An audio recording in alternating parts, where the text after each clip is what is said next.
Need to go suck off the teat of charity organizations, and not to judge or condemn anyone who does, but this is one thing I'm pretty damn proud of. God has allowed me, there's evidence of me, my generosity and my willing to self-sacrifice somehow, some way, despite little more than $300 and something a month has been my reliable source of income since 2018. And what Margot's suggesting, go get a job. So what is a job? A job is an exchange of value. An exchange of value being your time, energy, and attention. I could go get a job for whatever, but let's see, I have no college degree, so there's one block against me. And then I've got a gap of employment with an unexplained termination from a 28.5-year federal career.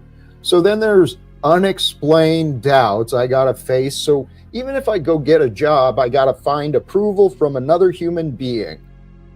That means I got to find a human being to cooperate with me. Not only to cooperate with me, but so I can receive something. No, Margot, that's not the path for me. God has allowed me to learn things that are quite different than many others have learned, and yet it's still the same old things.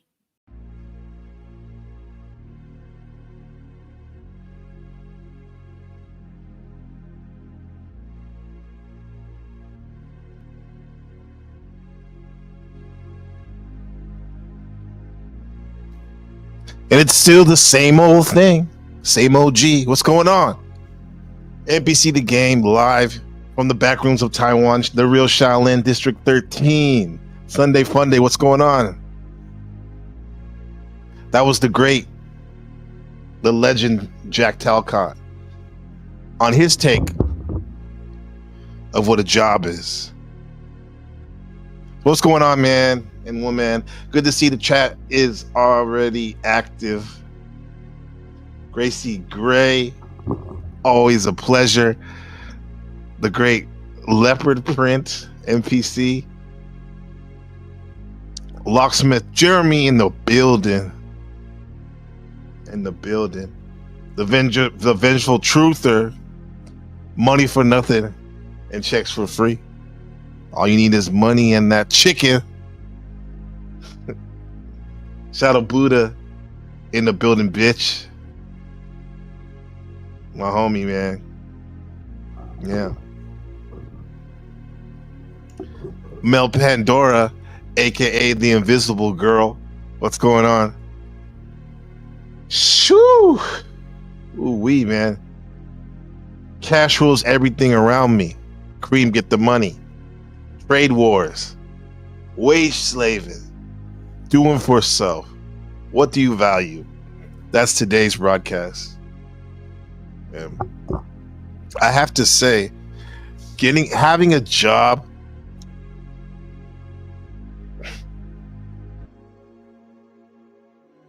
is something that most of us have to do, right? In order to sustain ourselves. I saw the argument on a philosophy subreddit about how asking the question, is having a job employment slavery, right?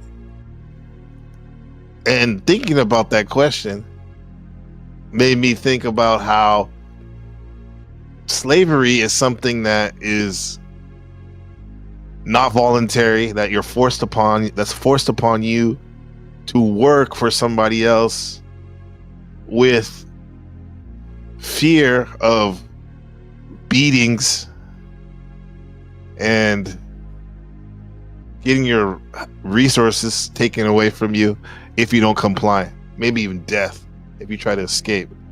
That's slavery. Employment is voluntary. Well, here's the thing. It's voluntary in the fact, do you want to starve or do you want to work? Yeah, it don't sound too voluntary. J.O.B., someone once told me, just over broke, having a job. Yeah, subjugating yourself to somebody else, your time and energy for money. Some even go as far as to call it a wage slave. Right? You're slaving away for your wage. Regardless of what you want to call it, it's something that a majority of us have to engage with. You know, and hopefully it's something that you enjoy doing, at least, because you're going to spend an awful lot of time there at that job, more so than you see your family and even your friends. It's real here in the streets. You're confused, right? What's that, NPC and Leopard Pen? You're confused with that breakdown, that Talcadian breakdown. Yeah, that was Jack from about 3 weeks ago. Stumbled upon that. I'm talking about getting a job.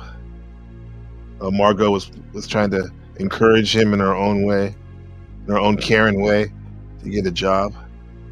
He wasn't having it. He was not having it. Gracie, what's up? Patrick Bateman in the house. What's going on, man? Good to see you. Oh, not the breakdown. You're confused with me? What's up? Yo. Oh my goodness. Oh my goodness. So let's get on this real quick. We'll move around a bit. Open this up in terms of talking about wage slaving. Hey, just working, man.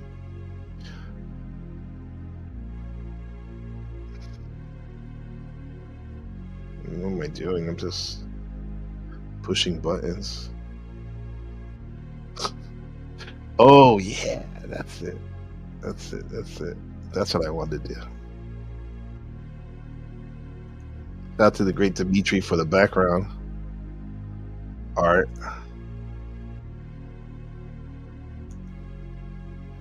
There we go. Taking a dip in the pool. Is Mel here? I can't see her. Mel's always watching Leopard. That's why she's Mel Pandora, aka the Invisible Girl. Yeah. She's always watching. She likes my show, she says. My broadcast, which is great. I like her show too. Yeah. So, yeah, it would be fun to do this full time as a job, getting paid to talk, share videos, learn, document this time here, April 13th, 2025, year of the Benjamin. That would be great, huh? It would be great. What does the great Noam Chomsky, who has been compromised probably by the New World Order, have to say about wage slaving it up versus entrepreneurship? Is not all that different from slavery. If you took a look at the plantation economy, there were masters who were very decent people. They treated the slaves very nicely. In fact, they were treated better than free workers, much better. They were allowed to live their family lives, but it didn't matter. It was slavery. The trouble was the institution. The institution was wrong. It doesn't matter whether you do it nicely or not nicely. The idea that a person should be owned is just an intolerable infringement on human rights, whether the person who owns them is nice to them or not. In the 19th century, it was widely recognized that the same is true of people who rented. It's an intolerable infringement on people's rights. Wage So let me do that slavery is not again. all that different from slavery. If you took a look at the plantation economy, there were masters who were very decent people. They treated the slaves very nicely. In fact, they were treated better than free workers, much better. They were allowed to live their family lives, but it didn't matter. It was slavery. The trouble was the institution. The institution was wrong. It doesn't matter whether you do it nicely or not nicely. The idea that a person should be owned is just an intolerable infringement on human rights, whether the person who owns them is nice to them or not. In the 19th century, it was widely recognized that the same is true of people who rented. It's an intolerable infringement on people's rights. I'll go this way. Regardless if you're a slave, a literally slave on a plantation, or working at Wendy's flipping burgers, it doesn't make a difference if someone's nice to you, kind to you, at least treating you somewhat kind. Their tone, as we say, fam, right?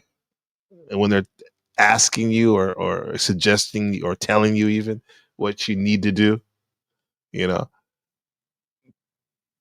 But I'm going to cancel out what I said by saying but. What Noam Chomsky said, Professor Chomsky said, was true in the fact that it's still a system. It's still a system of oppression. In terms of slavery, whether they're being nice to you or whipping your ass like Toby, right? But here's the thing: that boss that's probably yelling at or nice to you at Wendy's, he's part of the system too. You're all part of the system. What are you gonna do? Except get motivation from working your job in order to maybe learn the skills that you're doing at your current job, in order to maybe have your own business, aka entrepreneurship. Is that what's going on? Yeah. You gotta take Andrew Tate's life theory if you want to make this job and get rich. Yeah. His theory is pretty dope. He uses that term wage slave a lot. They were treated better, Vengeful Trooper with a comment, they were treated better because they were an investment. Right. You're not going to fuck up your investment, abuse them so much that you can't even use them. Just like a pimp is not going to beat down the hoe because she can't get on the street and walk the blade and make money if she's beat up. I had a conversation with the owner of one of the schools I used to work at before, where we're talking about Taiwan and China situation, and they were saying, they're Taiwanese, they were saying that they don't really think that China's ever gonna strong arm and flat out attack, invade Taiwan, because it's like destroying your product. They want to make money off this place. You don't want to destroy it. You don't want to destroy not only the physical but the hearts and the minds of the people you're going to be under the government system be managing, right? But if you're going to have to work, it does seem better to have a cool boss, as they say. And do you even use those terms anymore? I don't know about you, but I wouldn't call the person that the manager or the owner my boss. I'd rather say the owner or the manager. There's something psychologically draining about referring to someone else as a boss. Maybe that's why there's so many atheists, because they can't get over the fact that the Most High, God Almighty, Allah Subhanahu is their boss. Sad but true. Yeah, sad but true. Are you a wage slaver? Let's see. See what they have to say about this. It's such a harsh term. Are you a wage slaver? Wage and being a slave. The only difference between working for a wage and being a slave is that working for a wage is supposedly temporary. Being a wage slave is the absolute worst thing that you can possibly do with your life. It's just a fair. Nah, it was probably shooting heroin all day. One of the worst things you can do with your life. It's a steady paycheck. Or just take a damn job for a paycheck. Once you get into this shit, it just fucking latches onto you and you just can't get out. You are Have a plan, have a plan, Bob. Right? It's a temporary stop with a job, especially if you don't like it. Here's this guy Gonzalo Lara, aka Coach Red Pill, giving advice about working a job. Who, in fact, passed away, was killed 2 years ago in the Ukraine while he was reporting about how awesome Russia was, while groups of Nazi militia, Ukrainian militia groups were roaming the street looking for people who supported Russia at the time. Rest in peace, Coach Red Pill. You and you just can't get out. You are selling your time for money. This isn't what I was meant to do. Well, you're free to leave at any time. Yes, you're free to starve. That's exactly right. When I started this job, I wanted to plan my escape. But the plantation was more than an economic organization. I mean doing meaningless work just to pay the bills. A new report shows about 4 million Americans quit their jobs in April of this year. I want to be doing what I want to do. Yes. I just want to build my own thing. Time is the thing that is most valuable in your life. Because once I've spent time, it's gone forever. Yeah, he spent time talking trash about the Ukraine while he was living there, and he got murked. Yeah. What's up, Ashima? Good to see you, Oracle. Yeah. So having a job is something that most of us have to deal with, right? Have to engage with. Some folks love it. Other folks can't stand it. Other folks stand at their job if they're where is this? If they're working at a grocery store in front of the checkout line, it's ringing people up and can't stand it. It's like hell on earth. Look at this. Look at this old picture of me right here, I think. I had it right here. Here it is. Yeah. It's me at the drugstore. Piazza's Fine Foods, yeah. Actually, I got paid a lot of money for what I was doing. But all day long. How's it going? Can I help you? How can I help you? Oh yeah, blah blah blah blah. Mm-hmm. Check them out. Boom. Yeah. Oh yeah, really? Oh, okay. I see. I'm sorry, I can't talk to you so much. I got a long line. You know, I get it that a lot of y'all don't really talk to people mostly, and this is like maybe your only social outlet you have all week. And I really think it's cool that you chose me to talk to, right? But the thing is, I can't leave, even if I wanted to, because I'm stuck in this register for another 3 hours. Yeah, man, maybe we can. You can tell me what's going on at your work next time you come through. Okay. Talk to you later. Need help out with that? You can get a bagger to help you out with that. That type of stuff, man. The life of an NPC. Yeah. The life of a wage slave. Do you want to escape it? Is it something you need to escape? Let me know, chat, if you hear me, if you enjoy working your job, if you have one.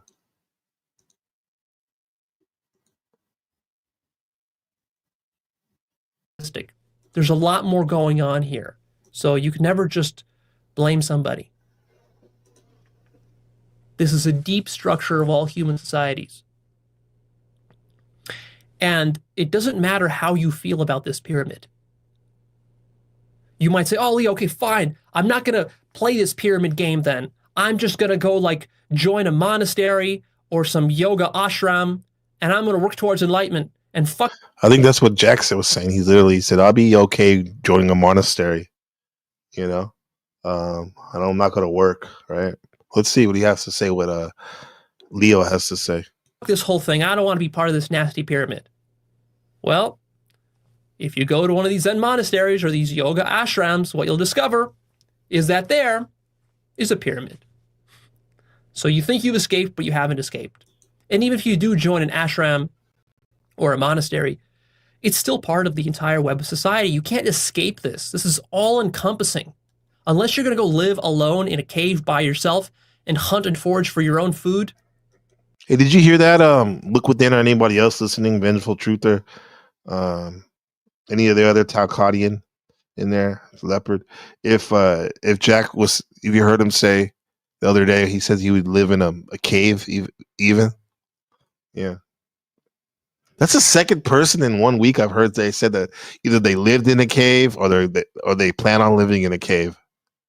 Right. The first was what's his name? Jedi Richard from the Healthy Force family. And he was saying that he lived in a cave with his wife for 3 months in Vegas. No, now I recall Jack saying it a couple weeks ago. He would live in a cave or in a monastery. Interesting stuff. People reverting back to being a caveman. Let me see. Patrick Baby with the comment. You should look into futures trading in prop firms. I could see you doing good with that, and prop firms will fund you. Okay, appreciate that. Yeah, I'm down, but I can show you better than I can tell you. Right? Basically, no risk like that. You just pass an exam, which just shows consistent gains. I'm sim trading right now, about to get funded. Okay. Yeah. Technically self-employed now, loving it, bro. Great. That sounds awesome. Oh, that's awesome. That's what we want, huh? Living off the grid, yeah. You're going to be part of this system. You might think, oh, Leo, okay, so maybe I can just like win the lottery, get a bunch of money, retire in the Bahamas, and just live there in luxury, and then I have escaped the pyramid. No. Then you are completely reliant on the pyramid, because when you're living in the Bahamas with all your lottery money, how is it that you have a house? How is it that you have electricity? How is it that you have water? I'm okay living in the pyramid. I want to be on top, though, huh? I'll be a benevolent leader. How is it that you get food? Manager. How is it that you have plane travel and car and gasoline and all of this? It's because you're leeching off this social grid.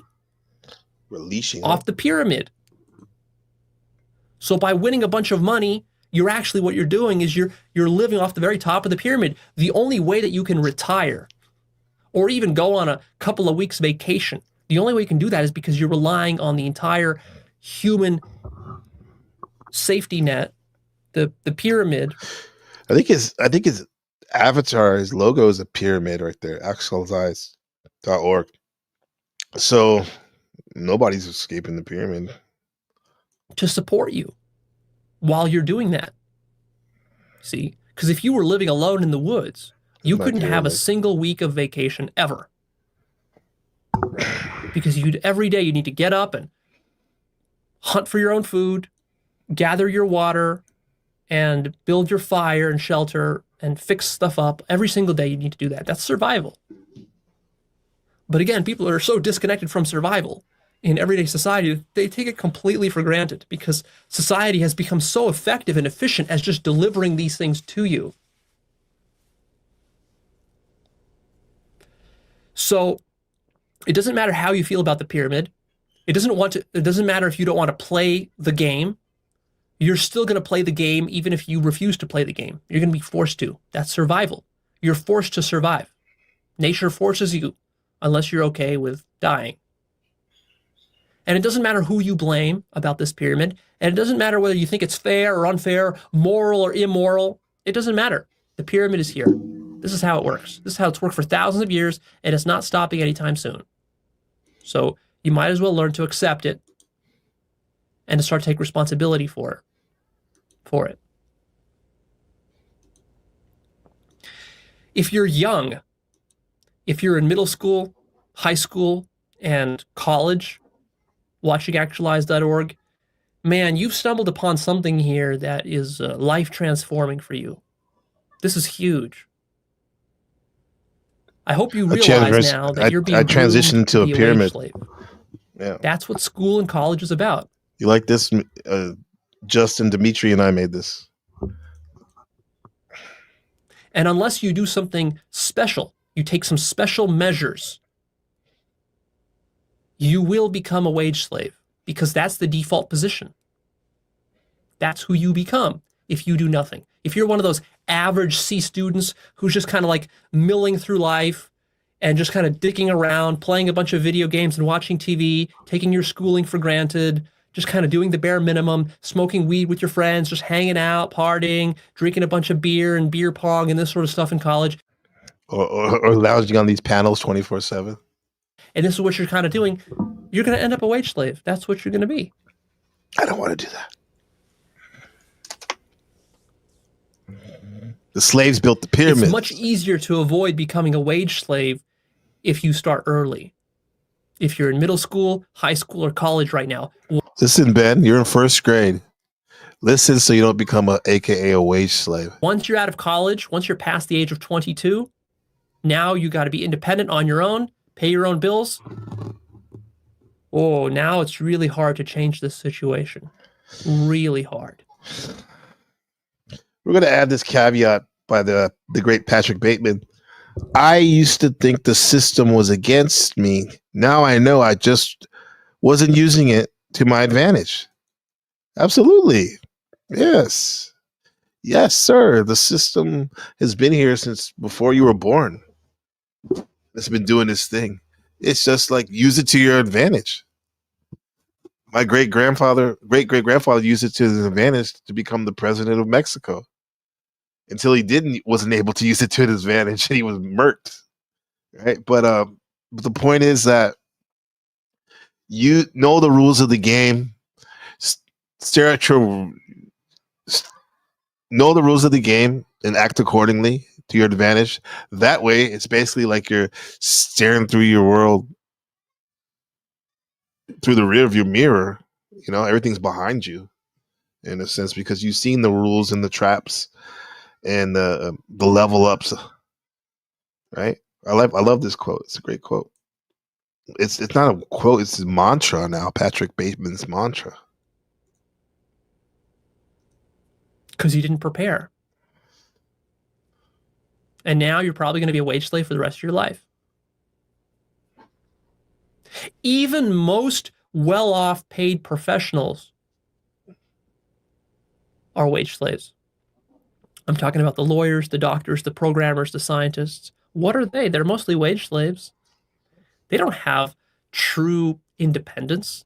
They have to jump through hoops, the hoops of their clients, the hoops of their bosses, their institutions, whoever they work for. Yeah, it's like my job is really good. I mean, I get paid good. I have some type of intellectual stimulation when performing my job. However, it's like there's certain things I don't have complete control because, for example, some of these students they really don't want to be there, and they're probably a lot of them actually. No matter how fire your teaching is, they don't want to be there. Their parents make them go there, but there's some that really don't want to be there, and their behavior becomes a hindrance to not only to their own learning, but to other people's learning as well. And some of those kids, I just want to boot their ass to Canada or beyond, right? However, I'm not a shareholder in the school, so I don't have that luxury, right? That ability, right? Well, I can actually make suggestions, and I have, right? Like for example, there was this one student. He was like, always disruptive, never focused. Literally, was kind of seemed to have a mean spirit about him that extended over to his classmates, particularly female classmates, and he was caught saying some horrible things that nobody should say to a woman, especially a junior high kid, right? And he was booted, right? But a couple months later, I see him in my colleague's class. I'm like, what the hell's going on, man? That kid would have been gone, right? Would have never had him in there, had him come back. So even if you're professional, have a good gig going, a good job, just over broke, you don't have complete autonomy. Here's a comment from Team Flip. Maybe we can call it wage ignorant. People can save money and be free. Yes, that's true indeed. Yeah, you have a good point. Yeah, I like wage ignorant than slave because, like I said, this job is still a choice, even though a lot of folks would be starving if they didn't have a job. Right? They have to show up at a certain time, punch the clock. Basically, that's what they got to do.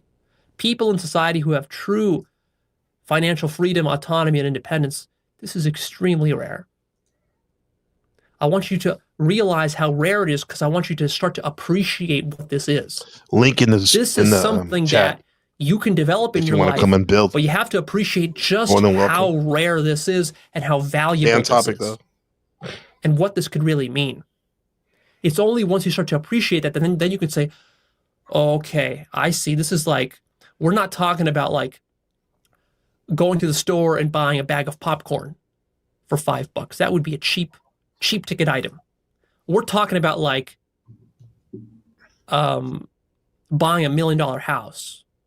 That's a big ticket item. You know, you want to buy $1 million house, you got to plan for it, strategize, work towards it. You know, you're not going to just buy it on a whim the way you buy a $5 piece of popcorn bag. Right? People just take all this completely for granted. Yeah, the saving people. Let me read this comment from Patrick Bateman. The ability to do so. I love working. I just love working for myself and those who enjoy equivalent exchange. Yeah, this is that the word working has been hijacked, meaning the only time a person works is for a job, right? When in fact we work all the time. We exercise discipline and motion all the time, which is working. Right? Who wouldn't love that? Yeah. Comment from Alex. Dude, father. It's ironic that there's no house. It's actually worth $5 million. You have a good attitude, Gabe. You're grateful for your job. That will get you further while work on whatever to get yourself fully. Yeah, absolutely. Like I said, media is awesome. Would be awesome. Full-time career, full-time artistry. Thank you. How does one become a wage slave? You might think, well, it's because of the evil structure of society. No, actually, there's something very simple at the heart of it. Something that actually you can control. Because you don't have much control over the structure of all of society, but you do have control over this stuff. Listen to this. Actually, consider that you become a wage slave because you have no clue what you want in life. I know what I want. I want to live stream and make artistic videos that express my views of life, of what's really going on. That's what I want. And I want to be compensated with it to the fullest. And a way to do that is you can hit my donation at buymeacoffee.com. And shout out to Uncle Fatty for being a member, right? $8 a month.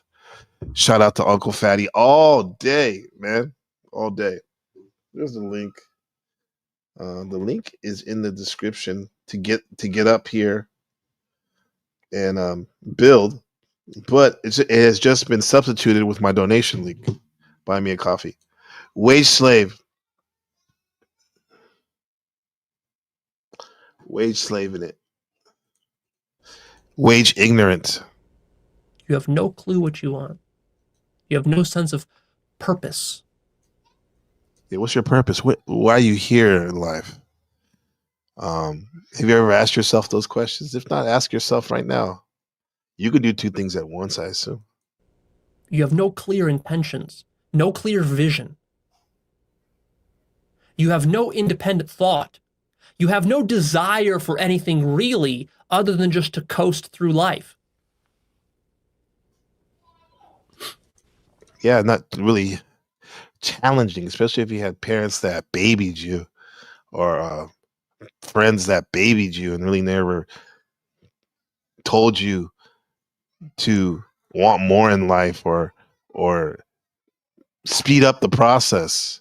Like I'm telling students, sometimes you just need to learn how to take these tests very quickly, yet do it in an efficient way, right? Get the job done, but do it quickly, man.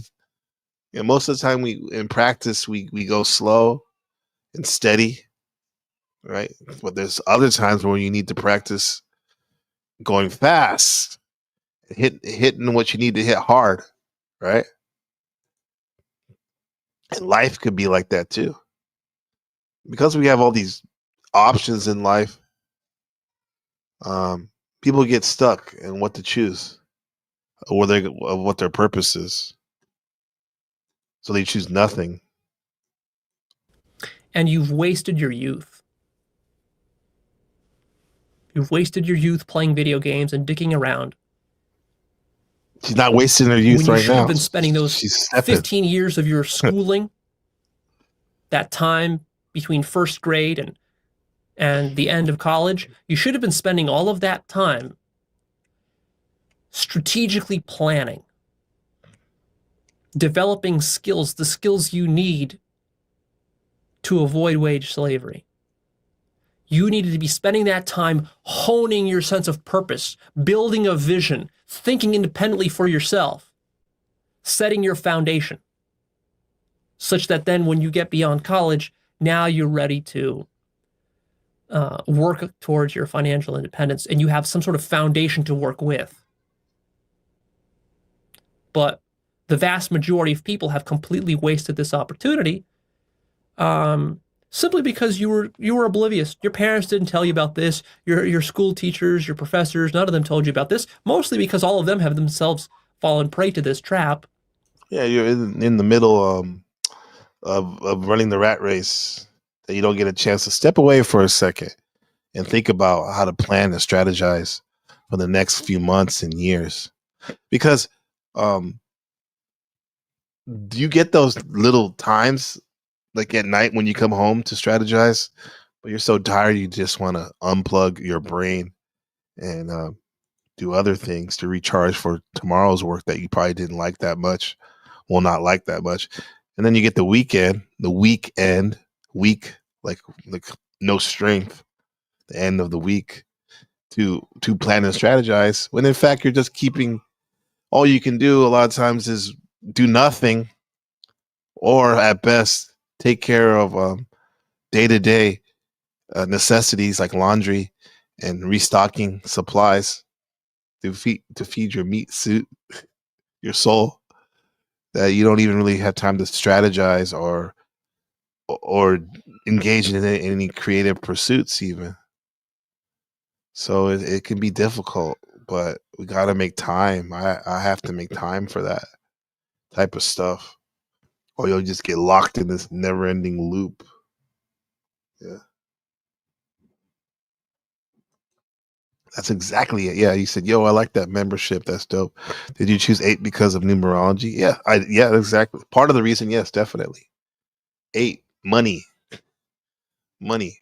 Like we talked about, the 28th, man. That's the money day. Money gang. Infinity loop, the number 8. Okay. Uncle Fatty got that membership. And there's also a membership for more 1v1 or collabs where we can talk and build on voice as many times as you need me a month. It's right there, man. Right? It's all there. Right. And this is uncommon knowledge here. So that's the bad news. The good news is that you can escape. And there are two basic strategies for escaping wage slavery. The first one is to become ultra creative and hardworking with a powerful vision. Dr. Patrick Bateman with the membership, $8 membership. Hold on, let me get that. People listening. A clear life purpose, and to become a massive value provider. An exceptional value provider to the world. You provide so much value to the world that your finances aren't even an issue anymore. You can develop yourself to be this way. Examples of this include popular singers and musicians, filmmakers, programmers, public speakers, artists, founders of various companies, inventors, designers, scientists. That's one way. Second way is to manipulate the system, to get close to the sources of wealth and power within the pyramid and exploit this pyramid. There you go. I don't think it's exploiting, but it kind of reminds me of what Patrick Bateman said about he's learning how to maneuver in the system. Rise to the top. Obviously, I recommend option number one. And the reason I recommend option number one is because there are some serious problems with option number two. Option number two fundamentally is egotistical because it depends on manipulation and exploitation. It's unconscious. It's also rather lazy. You're not thinking about what you can offer the world. Rather, you're thinking about what you can get from the world. Oftentimes, it leads to criminality of various kinds, gross forms of it, and also subtle forms of it, like various kinds of white-collar crime. It leads to downright evil and selfishness, and it harms a lot of people. And also, it's just fundamentally unsatisfying. Even if you are able to exploit this pyramid and rise to the very top and become wealthy, so what? You're just going to be as miserable as the people at the bottom. I mean, yeah, you won't be as physically miserable because you'll have the luxuries of life. You'll have a car and a house and water and electricity and all this. But deep down, there's going to be a hole that never was filled. With option number one, by becoming a powerful creative genius, you kill two birds with one stone. Not only can you handle your finances, but you get the thrill and satisfaction of offering something valuable to the world and helping to uplift mankind, and doing it in a way that you find meaningful and fun and exciting and that you could be passionate about.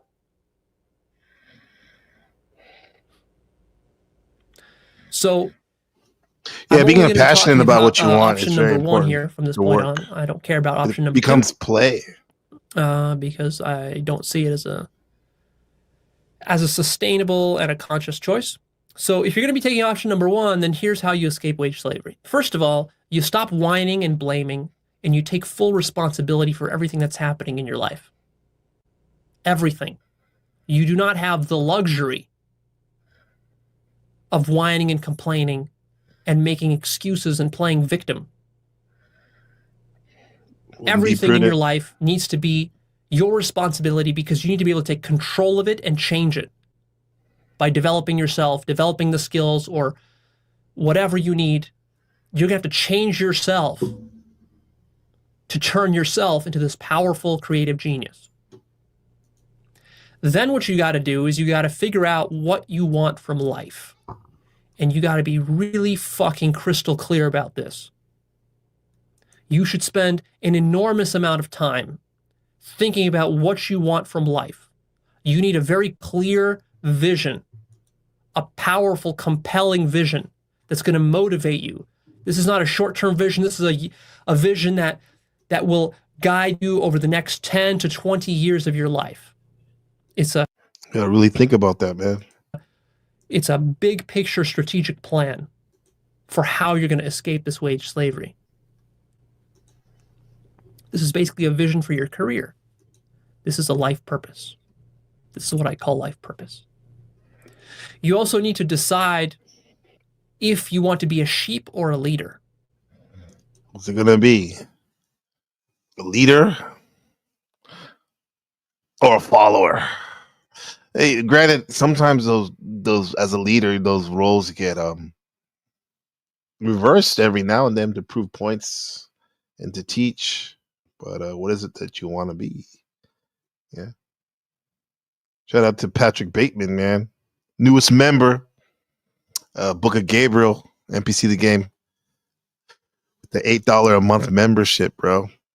Instant shout outs, instant questions read, and comments read with that membership.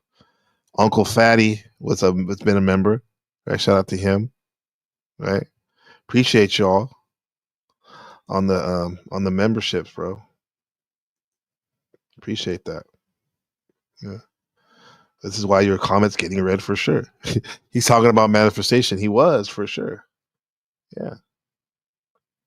Yeah. Let's go, man. Let's go. Let's get it. Appreciate you. Yeah. Yeah. Absolutely, brother. Appreciate you. Yeah, this is tobacco. Comment from Alex. Gambling industry, tobacco industry, alcohol industry. Yeah, it's all there. Just remember, if someone comes at your door and shoots you in the face, it's your fault. What the hell? Yeah. Oh wow.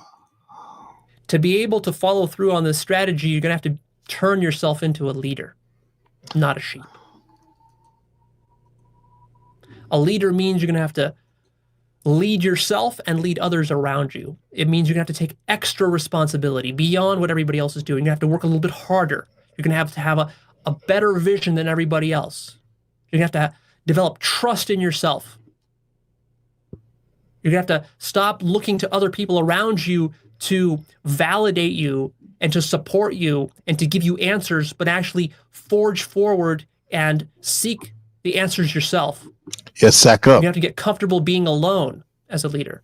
There are many other facets to being a good leader. I have actually a whole episode called, I believe, How to Be a Leader or Leadership. Do a search for actualize.org leadership on YouTube, and you'll find my leadership video where I talk about the nuances of being a good leader.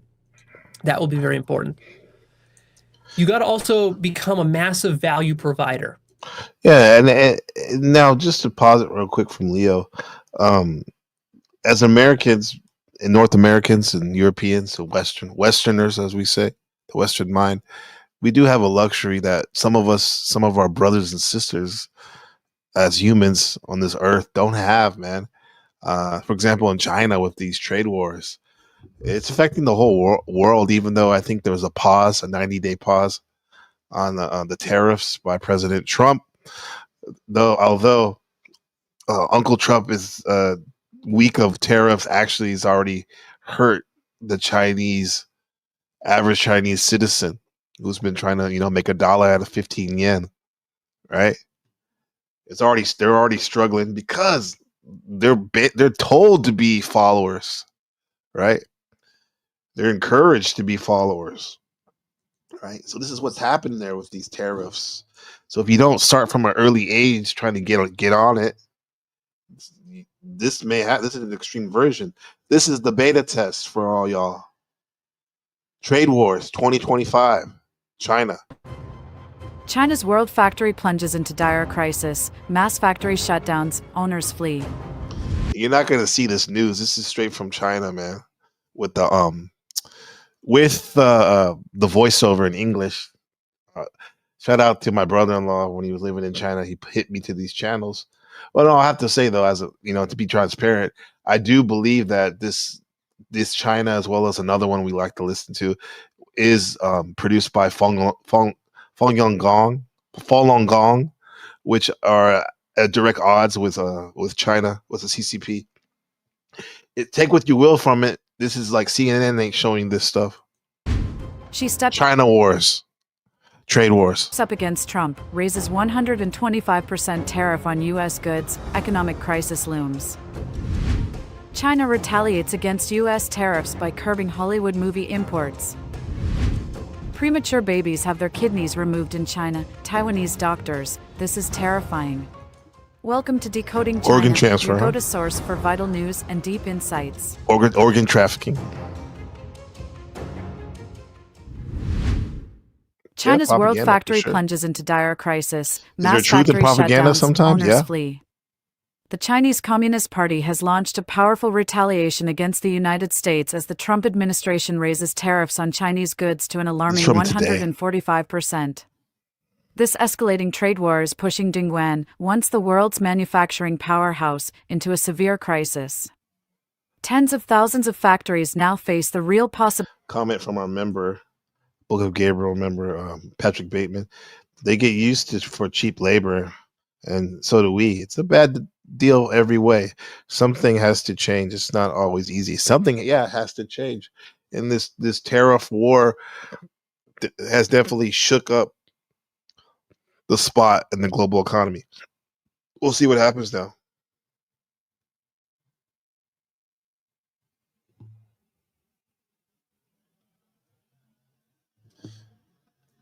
Was that every lie does have truth in it? Doesn't make it the truth. Absolutely. That's why we have critical thinking, bruh. Or sis. Possibility of collapse, presenting a bleak outlook for the city. Reports indicate that factory owners in Dongguan are fleeing in large numbers, leaving their businesses in disarray. For factories without export operations, the impact is especially dire, as tariffs have caused a significant drop in orders from both upstream and downstream partners. A Taiwanese-funded factory, for example, originally planned a one-day break for the Qingming Festival but was forced to extend it to 5 days in an attempt to survive. This decision comes as the factory pivots to domestic sales, forcing it to compete with local smaller factories. The competition is fierce, and many businesses are at risk of going bankrupt. 3 key industries are bearing the brunt of this crisis. Electronics factories are suffocating under a 25% tariff. One major factory assembling Apple earphones, employing tens of thousands, has... Do you want this, America? Because made in America will be something like this, more of these type of situations, factories. Seen its profits drop Or drastically. do you want to have your own business? To just 0.8%. 3 of its employee dormitories now stand empty. Furniture and textile companies are slashing their operations to stay afloat. Despite having trade show booth fees, they are still struggling to attract buyers. Machinery factories, heavily reliant on U.S. technology, are facing a crushing blow. With having trade show booth fees, they are the still channel to struggling be like to this. attract... Give me the chills. Thank you for this, Alex. This is good mental manifestation forecasting. Alex Borrell, due to further being adopted, Alex Kingsley, your channel's too good. Hope to see you over 100K before the end of the year. Hey man, you said it, bro. I love that. That's a winner. That's a winner. That's a winner. It's a winning comment. Oh. Bam! Just like that. That's all there is to it, Dustin. That's all there is to it. A winner! Just like that. We'll be right back on our Price is Right. Don't go away.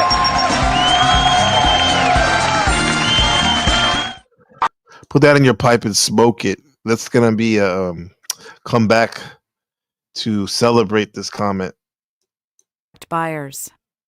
Machinery factories, heavily reliant on U.S. technology, are facing a crushing blow, with procurement costs expected to rise by over 30%.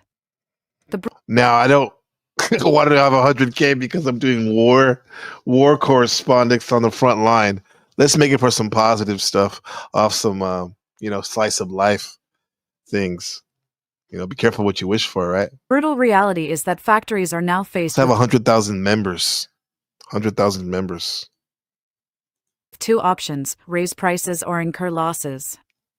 Tariffs have obliterated profits, and orders are plummeting by nearly 70%. Earlier in the year, there was a glimmer of hope as Dongguan's exports from January to February reached 138.53 billion yuan, marking a 12.6% increase compared to last year.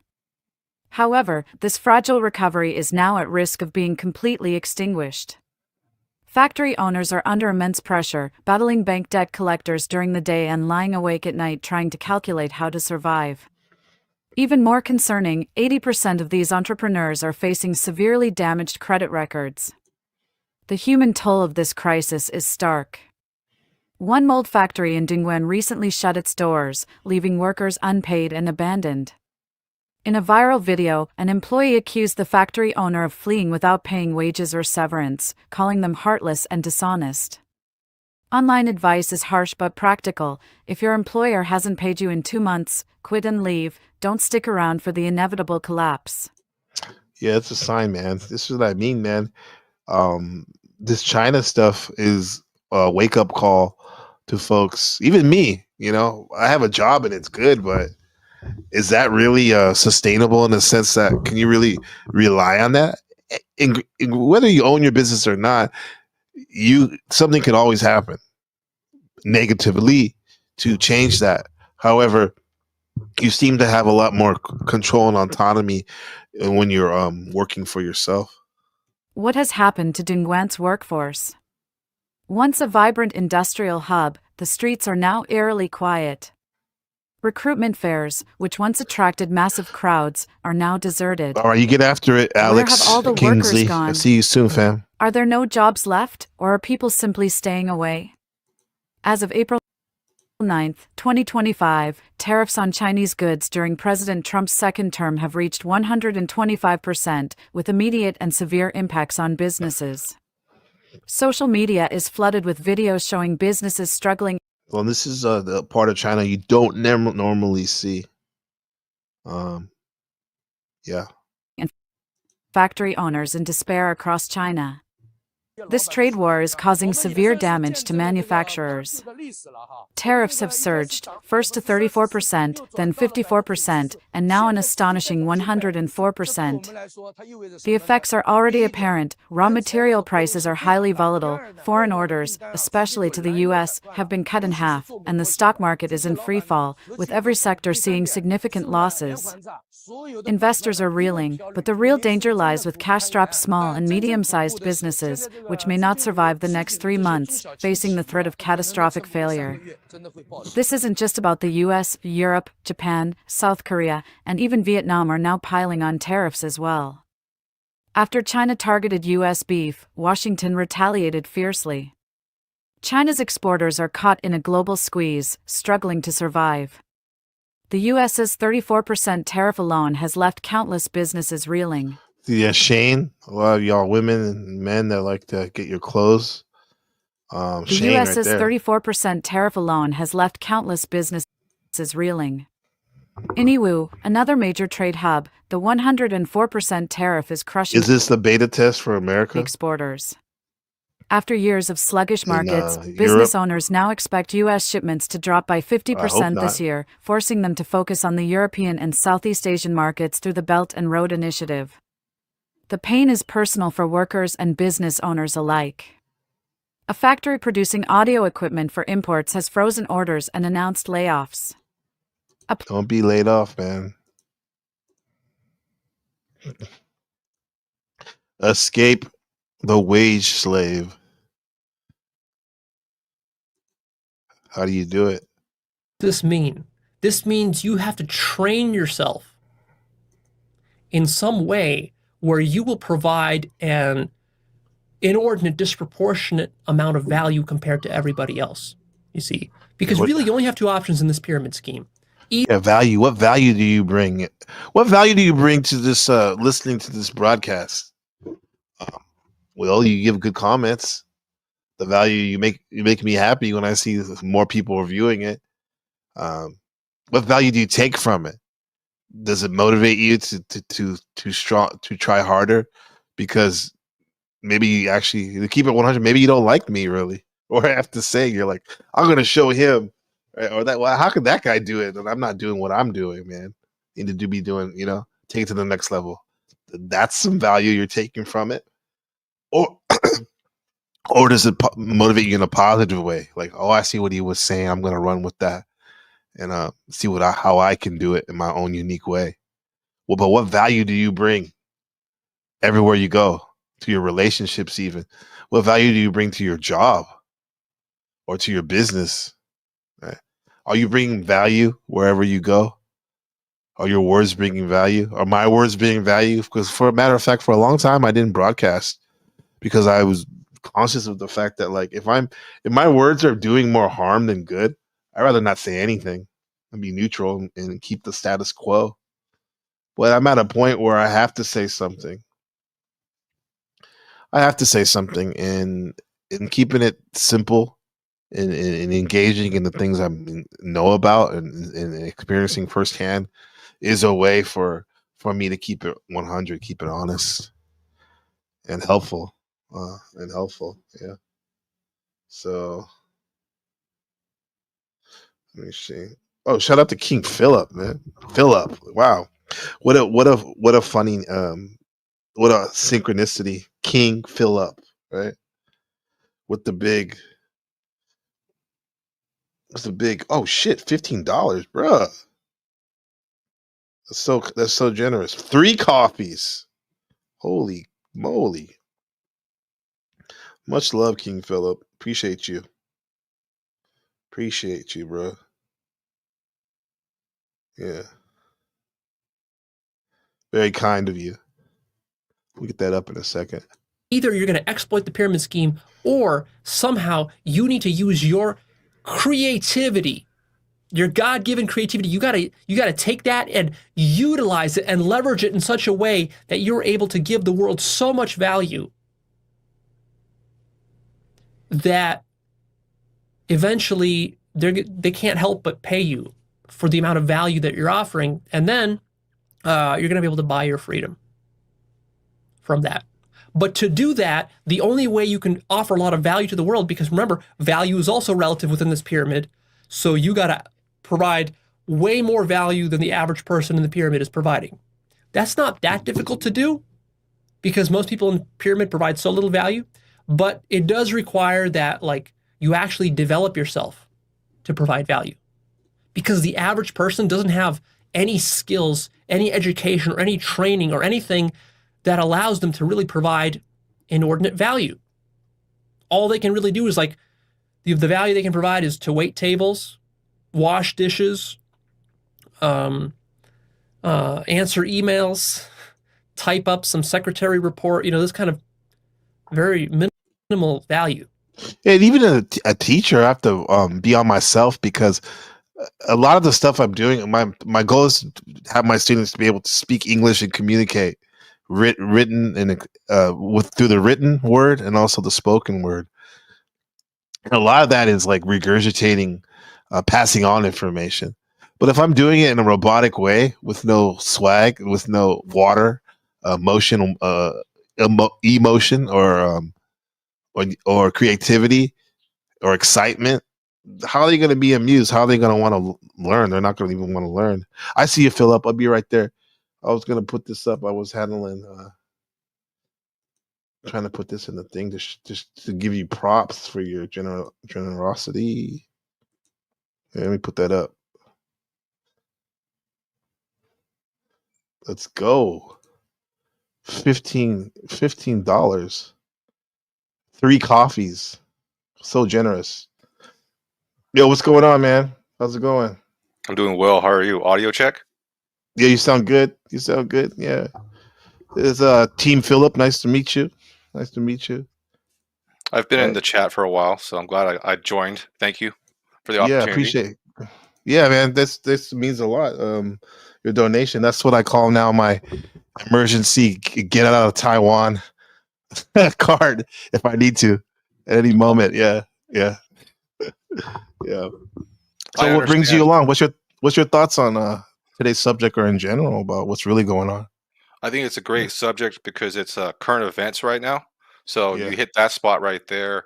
Everybody, a lot of people I know are wave slaves.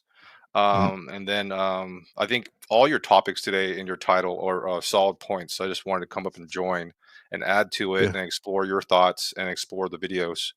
And the donation, because I'm also a creator who does video games, so I understand what we do. I understand what we do on YouTube, so I'm giving back, brother. Yeah, I appreciate it, brother. Man, that makes a lot. Yeah, because I look at it, it's you see a fellow artist on the street playing the violin or the guitar at the train station. It's good to drop a few bucks on there. Pay it forward. Yeah. So you're a gamer and a game creator, you said? Yeah, I play on the console, which is like a PlayStation console, and I used to post to YouTube, and I created a YouTube channel playing video games. Yeah, you're more than welcome to shout it out. I'll post it in there if you want. Oh, thank you. I appreciate that. Yeah, it's just search Team Philip on YouTube, Battlefield, and you'll find me, or I can get the link. Yeah. Okay. Either way, Team Philip. Battlefield. Oh, like Battlefield EA? Yes, Battlefield 2042. Ooh, Yeah, I used to blow things up for people, and it was fun. It's just not something I like to do anymore, but it was fun. Oh, are you ex-military or military? No, I just enjoy the competitive first-person shooter challenge. Yeah. Yeah. So thanks for asking. Yeah. Yeah, that's cool, man. Because my son, one of the part of the reasons like I made this channel is like a journal for my young son Ben. So if he chooses to when he gets older, he can look at to see what the thoughts I had, and also like my friends, like yourself, new friend, what we were talking about and stuff. So and he just said he's funny because we play PS5. And he downloaded a demo. I forgot what it was. It's kind of like a knockoff of Battlefield, and in it you can be like a World War II planes, tanks, battleships. So very synchronistic that It sounds your like squad. that game sounds like War Thunder. I So you think could that be might be it. Yeah, I think tanks, that's it. airplanes, and battleships. Mm-hmm. So everybody. I feel like there's a huge community of gamers out there, and I was able to dip my toe in there and get a whole bunch of people following me and support my channel. So, and I appreciate everybody who did. So, thank you. Yeah, you're welcome. Holy crap, this is a good. And we're putting the pause on the. Everything's related, but I gotta showcase your channel. This is pretty good. You got over a G on the subs. It's related, and the title is do yourself, right? Do yourself. Do yourself. Do for self. Yeah. So that's Get why I'm after it. here. Is I'm doing myself. That's why I'm here. Yeah. Thanks for Awesome, showcasing bro. my channel, dude. Look at this, bro. This is sick. Ooh, this is Battlefield? Yeah, this is the modern Battlefield. There's a wingsuit player that allows you to travel the map pretty fast and pretty sneaky. So I was able to sneak in there and do some fun stuff. Create a channel around it. Yeah. So Yeah. Well, that's your MO, to sneak in there, in and out quick, that type of shit. Yeah. Yeah. Yeah. I, Yeah, the Battlefield. I wasn't playing fair. I wasn't playing fair. How so? What do you mean? You want to give away one of your secrets? Sneaking. You know what I mean? Everybody's staying, looking at each other. I'm coming around the corner, and it's like, bro, why are you coming around the corner on me, man? So I was sneaky. Like, I mean, you're doing that what they do in the movies, right? Like a James Bond type of Jason Bourne, just like. If like Red Bull and Battlefield were combined, I was that guy. Throw some high energy music in there, yeah. It's to me, it's pretty cool because the Battlefield I was always tripping out about it, even when it first came out years ago, because it's not just Call of Duty first person. It's like you can drive the vehicles, you can do I'm sure you can do mortar shells too, right? You used to be able to do stuff, heavy guns and all that. That's pretty amazing, yeah. So cool, man. And this is like one of the things where I think people have the opportunity to become out of the wage slavery is YouTube and social media. If they have a chance to be creative in that aspect, you become your own business owner without being a lot of overhead, unless you choose to be high tech. Obviously, technology costs a lot, but for me, it was less than $1,000. PlayStation, internet. And the PlayStation has the ability to stream, so I think it's a good opportunity for people to get out of wage slavery and become more free in the United States. I don't know how it is for other countries, but I think YouTube and social media is a good opportunity for people. I think it's at this point, it's a global thing, bro. Like, so it's the same everywhere. Now, granted, I've only lived in another country once. I mean, like right now, I live in Taiwan. I'm from the Bay Area, but I'm sure people do this all the time, and it's right, because why wouldn't you want to take a hobby and what you're passionate about and like make it your career? We could say, right? Yes, you know what I mean? and you're sharing your hobby with the world, which is which you couldn't do in the 90s. You only can share it with your friends and your local people. You couldn't share it with the world. Now we can share it with somebody like in Taiwan or somebody in China or somebody in Australia. So it's a great opportunity to get out of wage slavery. If you can set yourself a good discipline and consistency on YouTube, your channel will grow.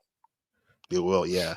How do you? What would you say in terms of getting like those super fans that always come back? What's one of the things you can do to get that as a creator? Get them coming back. I mean, you did mention consistency. I'm sure that's one of them, huh? Consistency, it's consistency. So you're always in their mind, and your interaction. To me, if someone leaves a comment, answer the comment, reply to the comment. That they took the time and energy to do that. Even if it's a negative comment, say thank you. You don't have to respond in a negative way. It's the interaction with the content creator and how close you can become without crossing that line of I don't know. I consider my subscribers almost like family or children I'm taking care of. So if someone Mhm. says something, I appreciate all their comments and their energy they put forth into me, because that's, Yeah, because like they take their time and awareness, which is priceless, and they're giving it to you to look at what you're doing. Yeah, because it might not even like you might not even like be a big gamer, but for whatever reason you vibe with that person, the way they present their art. I think I see it as art streaming if you're serious about it, and like it just contagious, bro. Like so, like I've never even played this game, but I'm already engaged in it and stuff because I Cool. want to figure out like what's this person's style, what are some patterns I can see, So this is cool, bro. I appreciate you saying that, and that does motivate me to pick up the controller and play some Battlefield again. I lost the Mhm. I had a creative block, so I couldn't figure out how to play Battlefield without Mhm. I don't know. I couldn't figure out how to play Battlefield for my friends and for my community. It was strange. Mhm. It's hard to explain, but I didn't.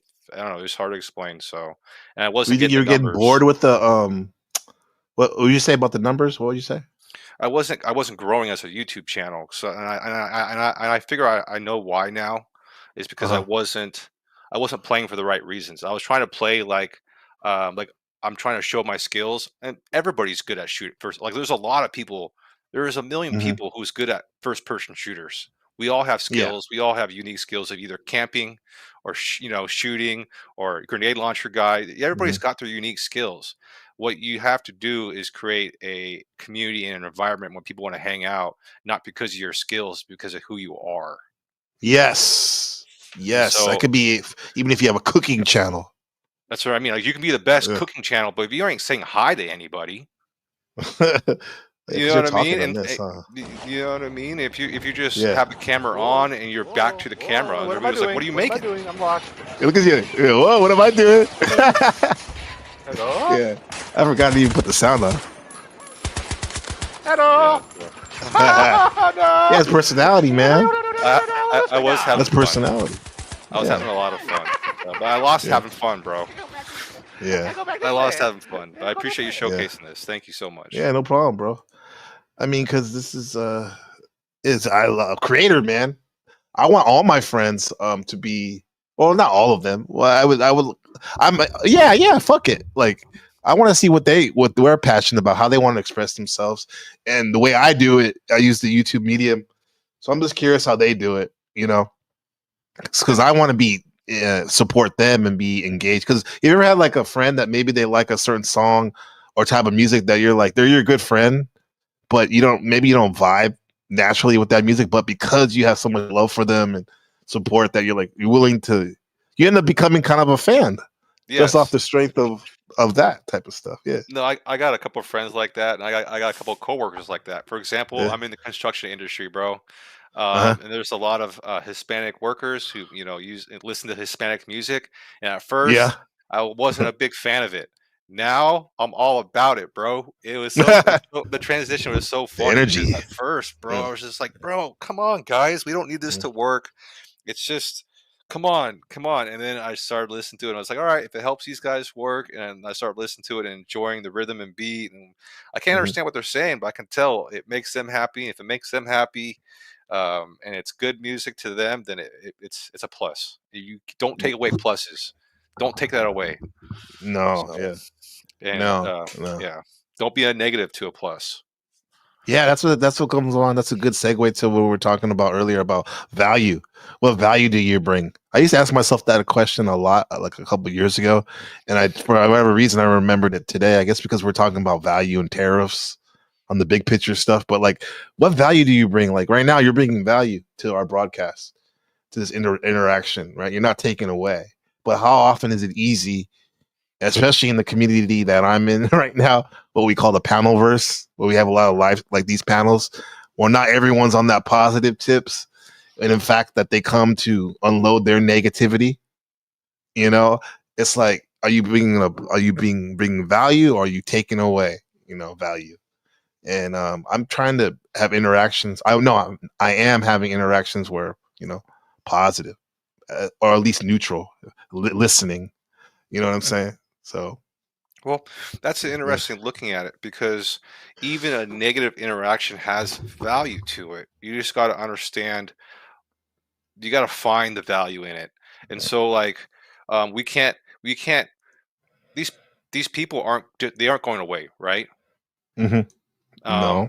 Because they're because obviously it's an energy that gets passed through the world, and it's not going away. It's getting passed down to the next generation somehow, and the generation after that.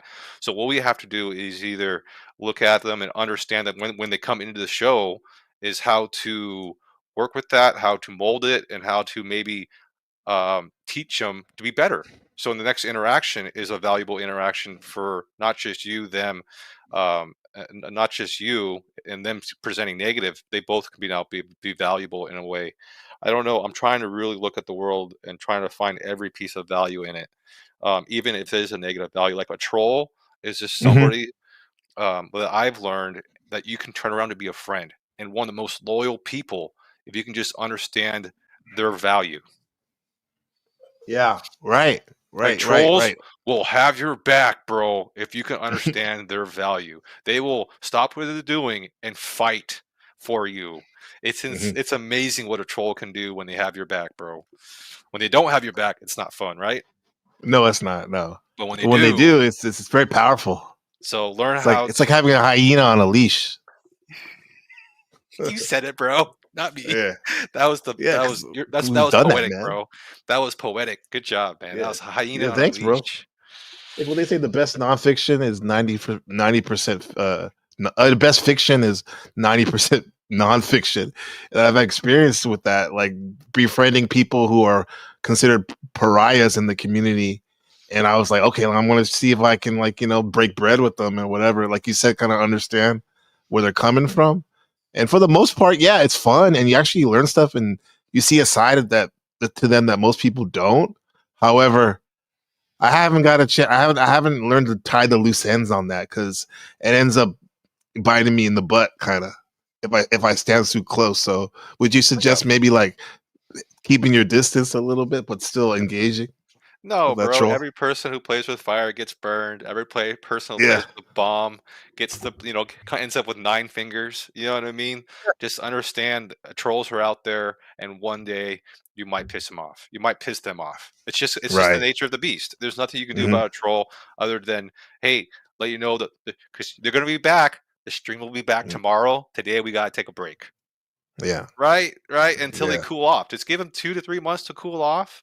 And if they can't cool off, they're gonna walk away from you. If they feel like they're justified and they want to be heard again, have them back. Let them have their peace. Let them have their saying. Hear them, and negotiate. Find value. Let's take that to the next level and overlay it on the big. Now maybe this is a stretch, but the biggest troll out there, whether you love him or hate him. President Donald Trump, number 47, right? Like he could be considered a troll in the sense of this this political stuff, and he was pushing buttons this week, right, with the tariffs, right? Yeah. And you know what I'm saying? What are you seeing about Donald Trump? Go deeper into that. How is he?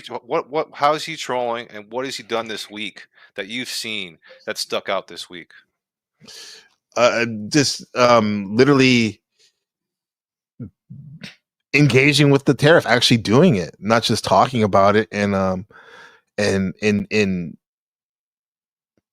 enacting those tariffs and making them real, and seeing it, pushing the button that no one wanted to push.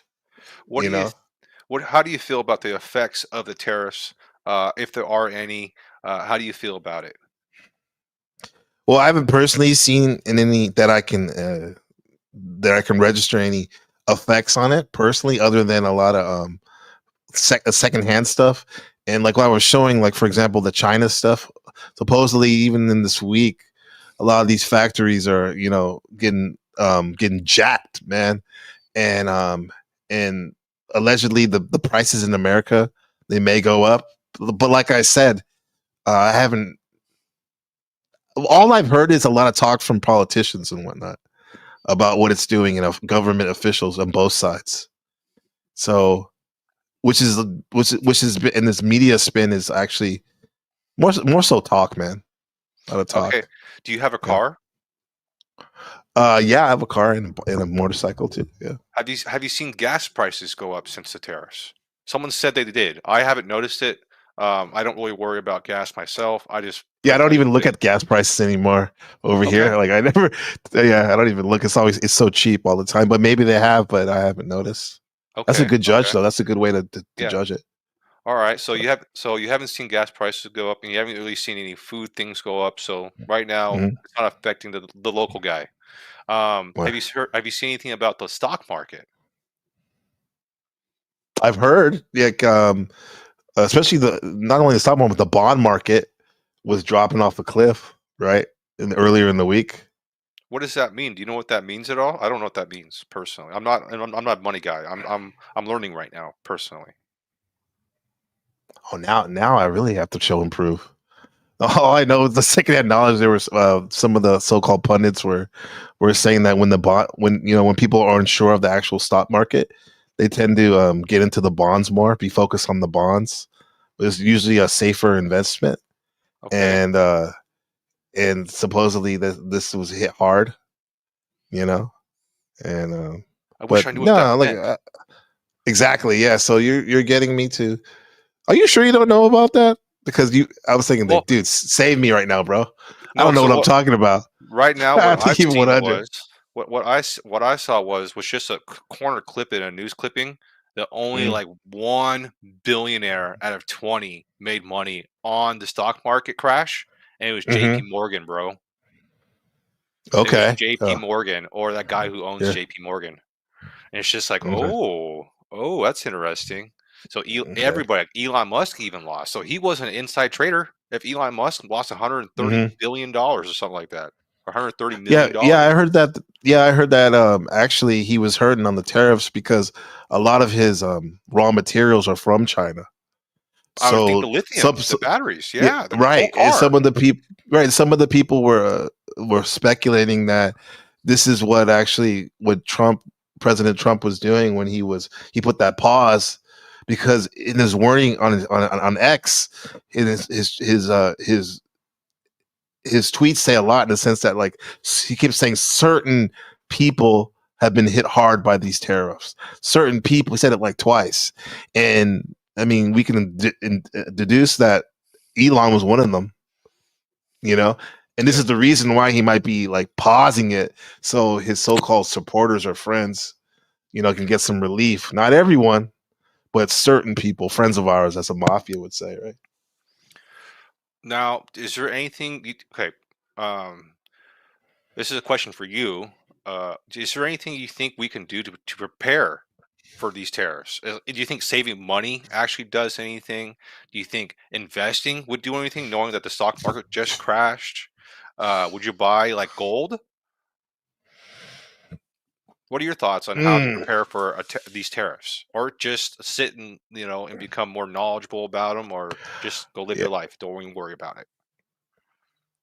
We're gonna do a holistic integrate all that what you just said, all those things. I think, but first, the first principles would be to make as much money as possible from whatever you're doing right now, right, and then try to find ways to supplement more income. I mean, stuff that we probably that some of us should have been doing before this, and then maybe saving some. Also, all those things, man. But if I had to focus, just keep making as much money as possible and find out what these tariffs actually mean in your life. Because you ask really good questions, man, which I'm not used to, which is a shame, because a lot of times people come on these broadcasts and they just want to, share whatever their philosophy of life is, in a sense, or promote their shit that they don't add value. And anyway, what I'm saying, those are good questions, because seeing how these relate to your life, bro, these tariffs, that's a good start. We'll start there. Like, is it really affecting you? Right. So right now, doing that and also making money. Right now, the only way it's affecting me is just I see news broadcasts, and it's just filling my head full of ideas that I don't know what they're about. Right. Getting more confused, right? Yes, like you probably were before. Yeah, it's like, what does that mean if the Yeah. stock market crashed? Are people jumping out the windows like they did in 1930? What does that mean? Mm-hmm. Yeah. Yeah. Yeah, are we actually like? Do we have to worry? Like, am I have to worry about my job? Like, what's going? What is? Right. You're gonna be like this guy right here behind you. Yes. Obey. I saw Yeah, one of those yeah. T-shirts today. I wanted to buy one. I was in a shop, but buying an Obey T-shirt from like a big chain manufacturer just feels so wrong, bro. Yeah, it seems like very contradictory, huh? Right? Like, how did Ironic, Obey? I Yeah, guess, to be funny. Yeah, yeah. yeah. Obey. Yeah, You're I buying remember it those shirts from were big. yeah. You're buying it from Walmart. Obey. Walmart with the American flag that says "Made in China." Yeah, you seen those before? Pardon? They have the American flag "Made in China" and Walmart. Oh my They s- gosh. yeah, yeah. I've seen that before firsthand. Yeah, it's pretty wild, man. But So yeah, what do you TA. think? What's going on, Phil, Um. with that, with the Trump and all that, the tariffs? I mean, you share some of it, but is this No. political theater? Honestly, Confuse us? bro, I'm one of those people who come in to ask and explore ideas instead of add Uh-huh. to ideas. You know what I mean? In a Mhm. sense, like, I'll be honest, I haven't educated myself at all with the political side because I'm Yeah, really selfish and don't care about it. So yeah. I'm more than willing to explore your ideas, but to Uh-huh. me, it would just be talking out my ass. Yeah, that's what I felt like I was doing because to keep it 100, I don't really focus too much energy of thinking about those things. Now maybe should I or should I? Well, that's something that I can find out in the next couple days by meditating on this stuff because, bro, uh, I really want to just focus on my sphere of influence. And a lot of that big picture stuff, even though it's hot to talk about and sexy, but does it really affecting me here and now, or am I just confusing myself more, or I'm getting anxiety even worse? I think you hit the nail on the head or the pin on the head right there. It's a distraction, bro. Yeah. It's just a distraction for Mhm. people like for the average Joe. It's just a distraction. But TA's got some good comments relating to Yeah, the this is a gold and the bonds. If you guys are more interested about that, thank you. Our good friend Patrick, call him Patrick Bateman, TA. He said, I'm a little behind, but they're saying that people are dumping their bonds to buy gold, but in personally buying calls on bonds while it happens. Okay. Thoughts? Yeah. that makes sense. They don't Yeah. feel secure about the market, so they're going with something that's solid and valuable. That Right. makes sense. Yeah. But what does that do for the market? That crashes the market. It brings more uncertainty to it, right? Yes. Yeah. Yeah. But then there's an opportunity for someone to buy a whole bunch of bonds at a low price, Where they're down. Yeah. Yes. We had my wife was showing me reestablishing the this. market. Yeah. Yeah, Marjorie Taylor Greene, one of Trump's friends, and I think she's a head of some department now, or she's still a rep. But anyway, she took out a loan for $1 million and just bought last week 750,000 bonds worth of yeah. bonds. Yeah. And the next comment One is second. exactly what we're talking about. Okay. Yeah, 1 second, real quick. Sorry, TA, we're a little behind. It's like we're hamsters and we're slowly going through the wheels, bro. So, yeah, all right, pump, yeah, yeah. Then you dump the gold and buy the bonds, and then yeah, all right, yeah. To me, it seems like a cash grab or a market grab right now. They knew this all was going to happen, and maybe they're just, it's above my pay Let's grade. speak it. Yeah, above my pay grade is my. No, I won't do self-deprecating humor when it comes to my wife, but we know she is an advisor to me, one of my most valued advisors. Yeah. Speak of the devil, she called right now. Yeah. She's like, "Oh, our son is he's getting kind of getting kind of fussy. He's getting hungry. I'm all just give me 20 minutes about we can do this, but back to this, man. Like yeah, so people are getting rich, huh? Off this. Some Yeah, people, huh? it sounds like some bankers knew what was gonna happen, bro. Some international Yeah. bankers with some what was that? Some West Keys, Florida accounts or something like that, or what can't I don't know what they're And the called. keys, There's yeah. yeah, the accounts, the Offshore. What do they offshore. say? Offshore Yeah, accounts. Yeah. the Swiss bank accounts made some money, Hmm. and it's just a market flush, up and down, Yeah. fluctuate. They call it. Someone said it earlier today, the ebb and flow of the market. It said Hmm. this one was set up. It wasn't natural. It was all predicted on the election, I think. Yeah. Oh, you think so, huh? That makes sense. That they Yeah, knew they were going to flush it, huh? I don't think Yeah, this would have dude. happened under Kamala Harris. There would have been some other play, a different play. Ooh, what Yeah. play would they have done, I don't know, bro? man. Because Uh, oh man, who would have made the money? Oh, yeah. that would have They're been an interesting story. yeah. Yeah. Their play is different. Like Trump's is the quote supposed to be the businessman that we grew up watching on the or knowing about on the Apprentice and stuff like that. So his role, I've called this for a minute Masonic sorcery theater because it sounds cool, It But the does. most It important thing does, is bro. theater. Yeah, right. You like that? Like sorcery with your mind, all the marketing and all that. But like it's theater, right? So like you said, what if theaters have a script and and it doesn't matter if it's going to be the leftist script of maybe more talking about social dynamics domestically, or is it going to be the business money dynamics with the Republican? You know, uh, the point is, it's going to be a script, right? And dude, look at that so-called assassination attempt from the summertime. Was it the summertime? I Hmm. mean, the more you look at that, and then they show pictures of his ear, which supposedly a big chunk was taken out. It's like, bro. I think that's maybe that's why I'm not to speak for you but like maybe that's why people like us we are like we don't even want to engage with a lot of this material because What what like makes me why bother, huh? what makes me curious is like when you say the script, do you think Donald Trump is writing his script, or do you think somebody else is, brother?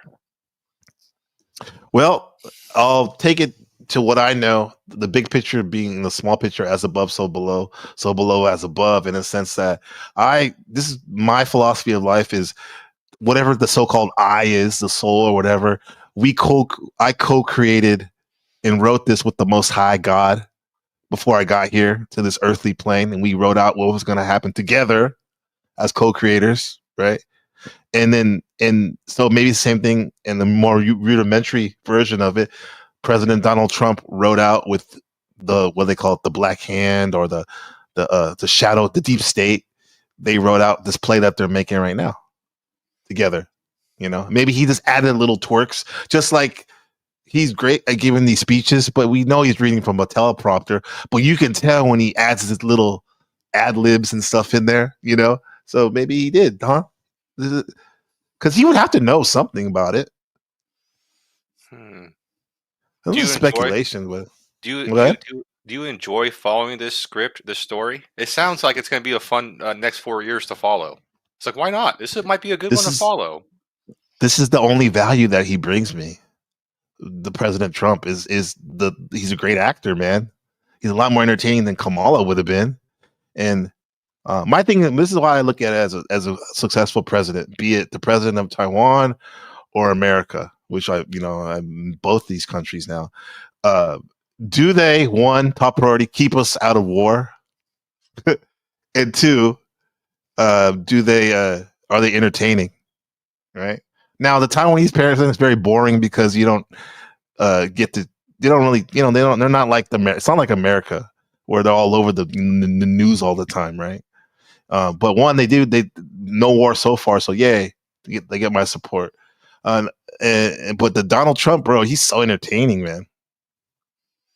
So That's one thing I have to agree on, that Donald Trump has had more face time with us, the American mhm. people, than the uh, last president.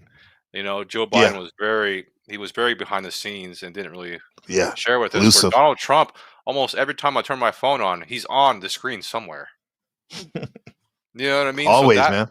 I think that's really helping him. Um, Either people hate on him or love him, but that's really Yeah. helping his era. So I hope the next president's like that. I hope he sets that Yeah. example that you can use social media for this kind of stuff to promote your ideas and your agendas for the good. Right. And it's like you were talking about, like, the viewer of our YouTube channels, in a sense, and I see it as we're training them. And I don't mean it to be derogatory or make them less than the people that watch my video. I love them. They're great. They add value, but it's like we're training them in or teaching them how to engage with our content or dialogue with us, in a sense, right? And the same thing that Trump is doing. That's why he seems so wild. Some people will be like, "Wow, he's such a loudmouth. Why is he always on Twitter?" Well, this is how he does it.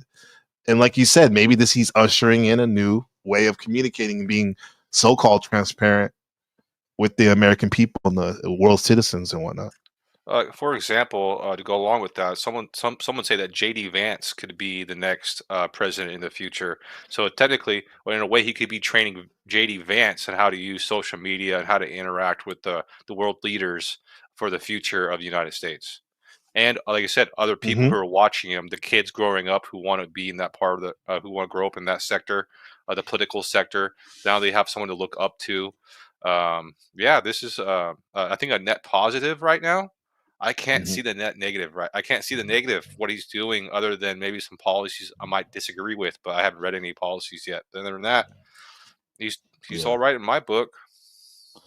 Yeah, I mean, me too. But with that said, like, I don't know anyone that's lost their job because of for example, the dosh and the efficiency and laying people off and all that, DUI, whatever, hires and all that stuff. But supposedly there's people that have done that, and some people I know can't stand that, hearing those stories, so much so that they have a extreme vitriol for the president. And it's like, I don't, man, it is a divisive. I have to acknowledge it seems to be a very divisive moment in our history of America, huh?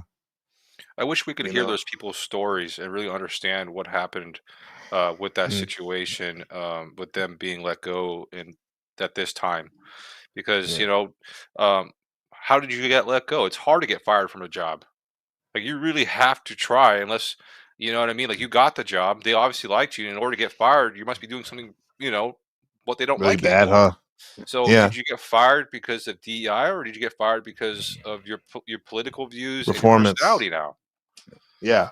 You know what I mean? So I would just like to explore each individual story. So if there's anybody out there who'd like to talk about it, this would be a good opportunity to come up onto NPC the Games channel and talk to us. And a good chance to like, share, and subscribe right now. Because that'd be so interesting. Yeah, it'd be so interesting to hear that person's story right now. Yeah, man, we firsthand, because and what better way to hear it from them instead of like reading a Facebook post from a so-called tweet or someone's story. And I've read some too, where people have supposedly they worked for the government for 18 years, never had a problem, and even were Trump supporters, and they were fired allegedly for their support for their whatchamacallit, because of their performance. Yet I don't see those people on Fox News giving a story. I don't see them on CNN or even on some of these YouTube channels, on their own YouTube channel, talking about it. Makes it more real, huh? Maybe this would be a good time, if you had the time to, if you're not in a hurry, to maybe Google a video or maybe a TikTok or a YouTube short and someone who got fired, and see what they have to say from that side of the arena. Yeah. Okay. Let me see. I got fired. What's it called? DEI. What is it? What's the acronym? DEI. Yeah, DEI. There's diversity and wait, DIE? No, I don't know, bro, because I wasn't part of it. I just signed the paperwork and listened to the videos. And I was just numb to it. I was like, well, this is what my boss wants me to do. This is what I signed up to do. Okay, Captain. Hey, Joe Cool is in the chat. Welcome, Joe Cool. How you doing, brother? Joe. He says. Good to see you, brother. Joe from Chicago, man. He's he's probably the biggest creator in our in the sector that we're in. I call it the all of the above sector of people who mostly have panel shows and stuff. He's a cop watcher from Chicago. I've met Joe Cool in other panels as a different Mhm. under a different avatar name because I've gone through different Oh. progressions through my YouTube channel, and Mhm. he's one of those he's one of those creators and people who can add to the show. Absolutely. Great So questions, great ads. great Yeah, aura, man. you Like know what I mean? It's about the mhm. aura on YouTube. If you can present a good aura on YouTube, you're good. You're good. Yeah. No, dude, where the hell you been, man? You're amazing, bro. Not to glaze so much, but how'd you I've been find my channel? I was curious. well because you're part of the panelverse, and I used to be part of the I see. panelverse. Yeah. And so and then you unfortunately I think we're caught up in some drama lately that you just and you know what I mean? So your name got passed around for a couple months. Yeah, You yeah, know what I yeah, mean? yeah. So and then Yeah. I sat back and just learned and did myself. I learned and Mhm. did myself.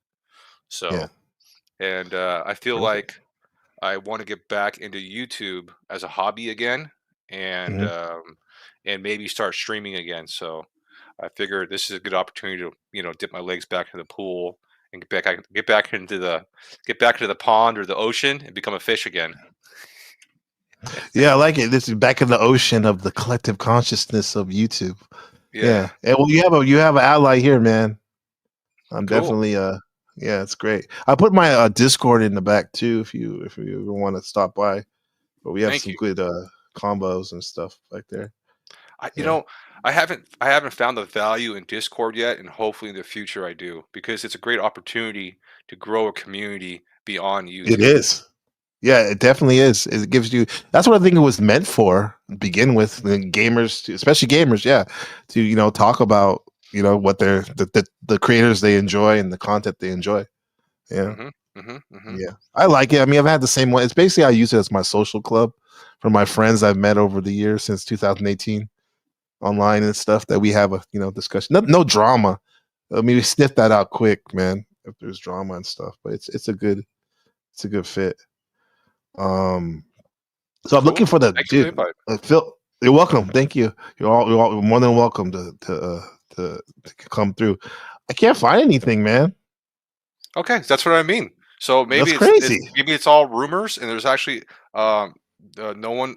Well, there hasn't been anybody who wants to be social about being affected Uh, about a DEI currently, hmm and the government, which is awesome. So honestly, I don't That is think good. You're Trump. right. You like we don't want it to be.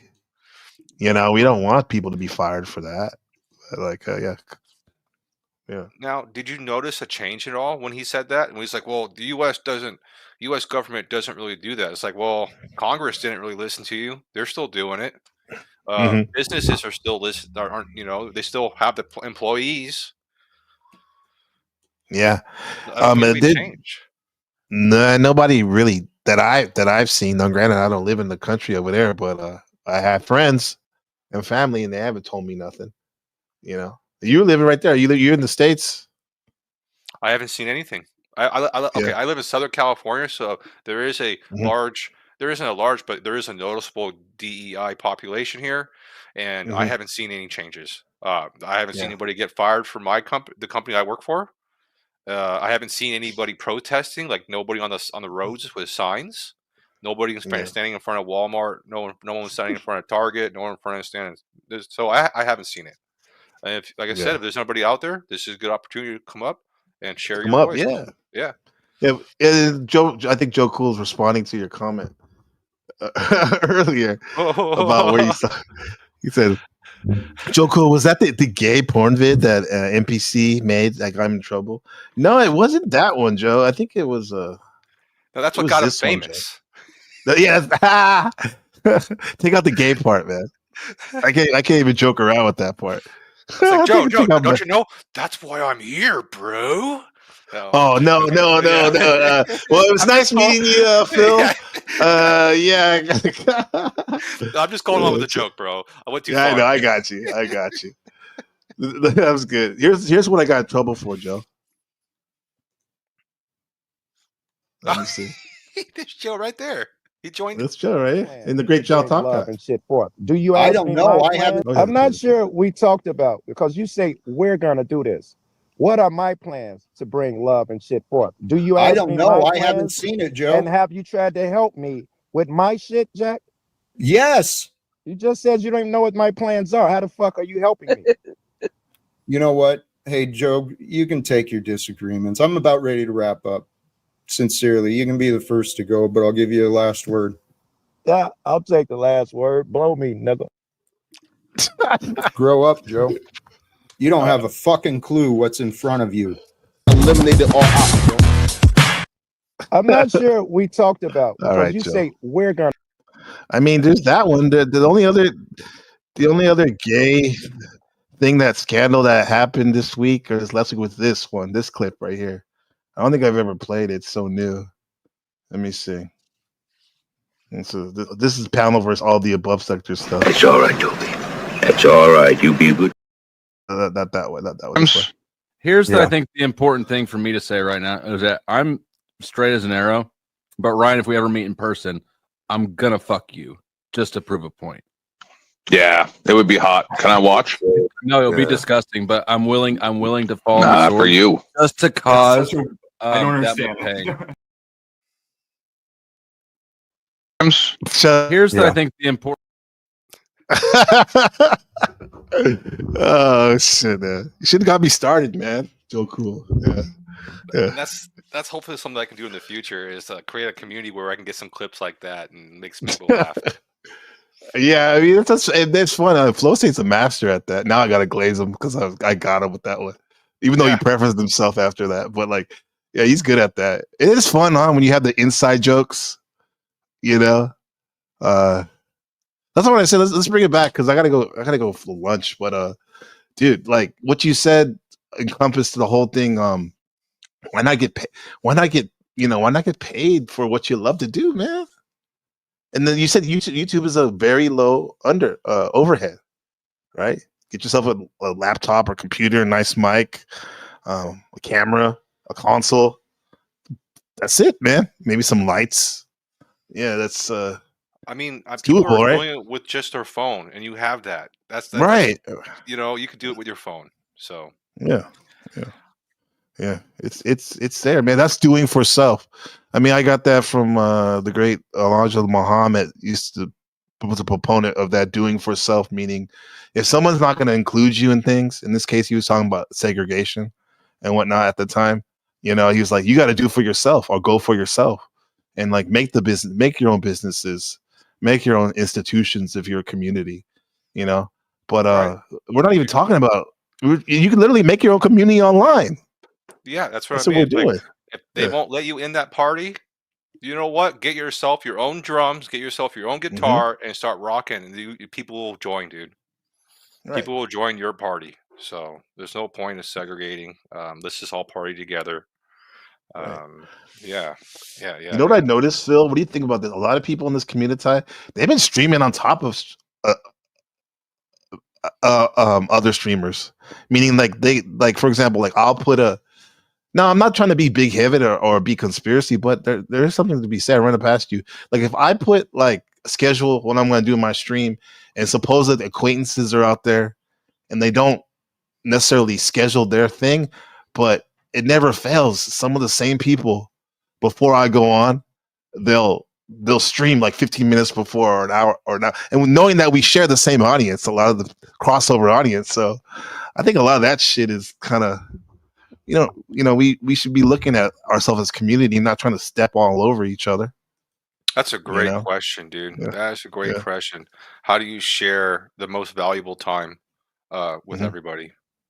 Yeah. If you have the power to do it, talk to people. But right now, it doesn't seem like people want to share that time. They don't. So good point. Put on a better show. Yeah. That's right. Make yourself indispensable, huh? Yeah, that's all I can say is be louder and stream more consistent. So that one time they're not there, everybody's like, "Whoa, where's this one guy who's usually here at 5:00?" Guess what? I'm always here at 5:00, bro. So you know what I mean? Like, because sometimes you can't. People aren't willing to negotiate that time slot. They won't give it up, or they're playing some kind of game and they won't give it up because they enjoy the game. So, I'm sorry I can't answer that question well. No, that was good. That was great. That was great. Ugh. Yeah. What would you do? How would you handle it? I think just be better. Just keep doing what you're doing. Be consistent. That's the key on this. Consistent in your timing, and when you put literally when you're scheduled, you do it. And then also be consistent with the quality. Have a benchmark of like, I'm gonna have it at least here and shoot for even greater. And keep doing that, because after a while you'll find your tribe, your community. What do you mean by quality? Quality means, but do you mean like 1080p, 4K, Shure mic, everybody has a laptop, or do you mean like people are making sure that the community is healthy?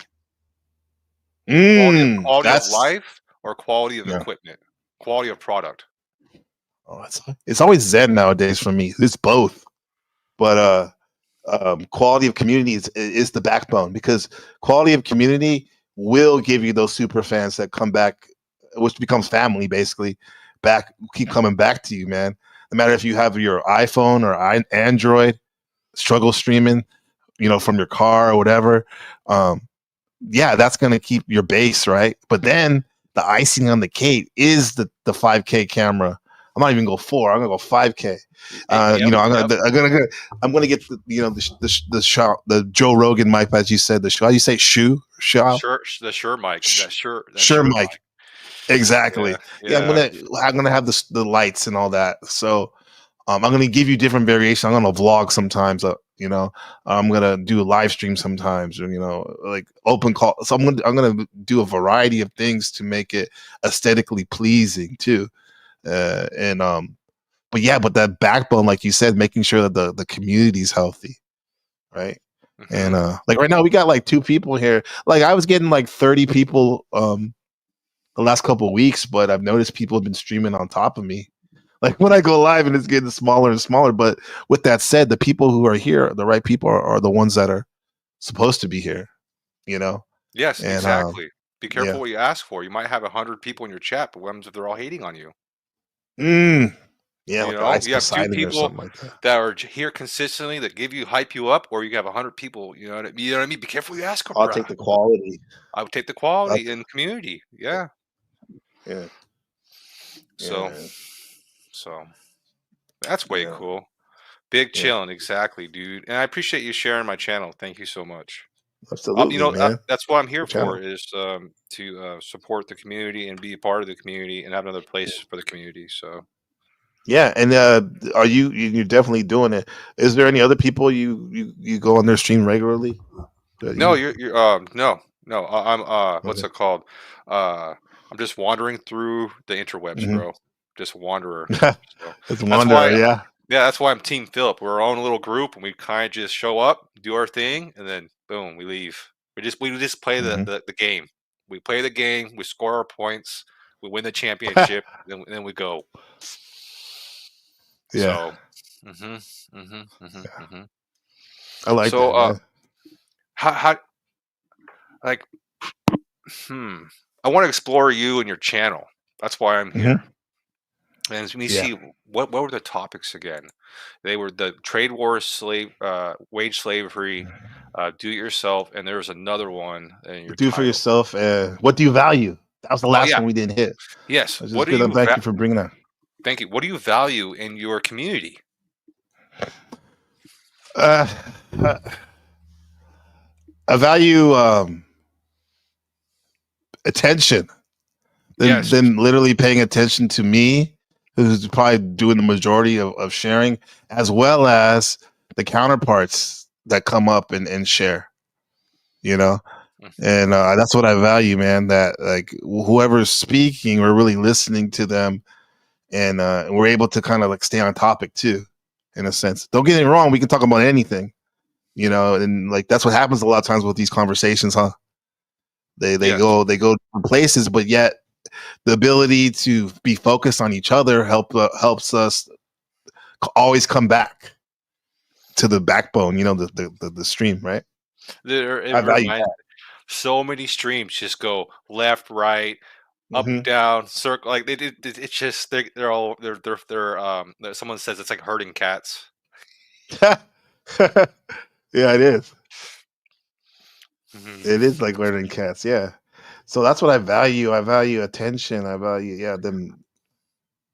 them paying attention to what we're talking about. I mean, that's what I mean. I don't know if you're into the Jack Talcott saga, but that's one thing I noticed he keeps saying all the time is I want people to listen and engage with what I'm saying and add on and build, you know.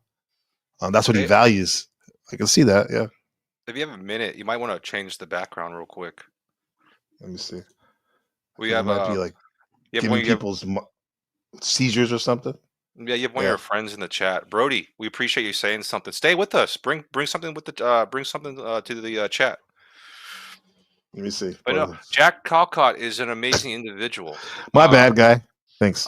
I had to step. I'm stepping away from Jack Talcott right now until I can figure out how to approach him friendly.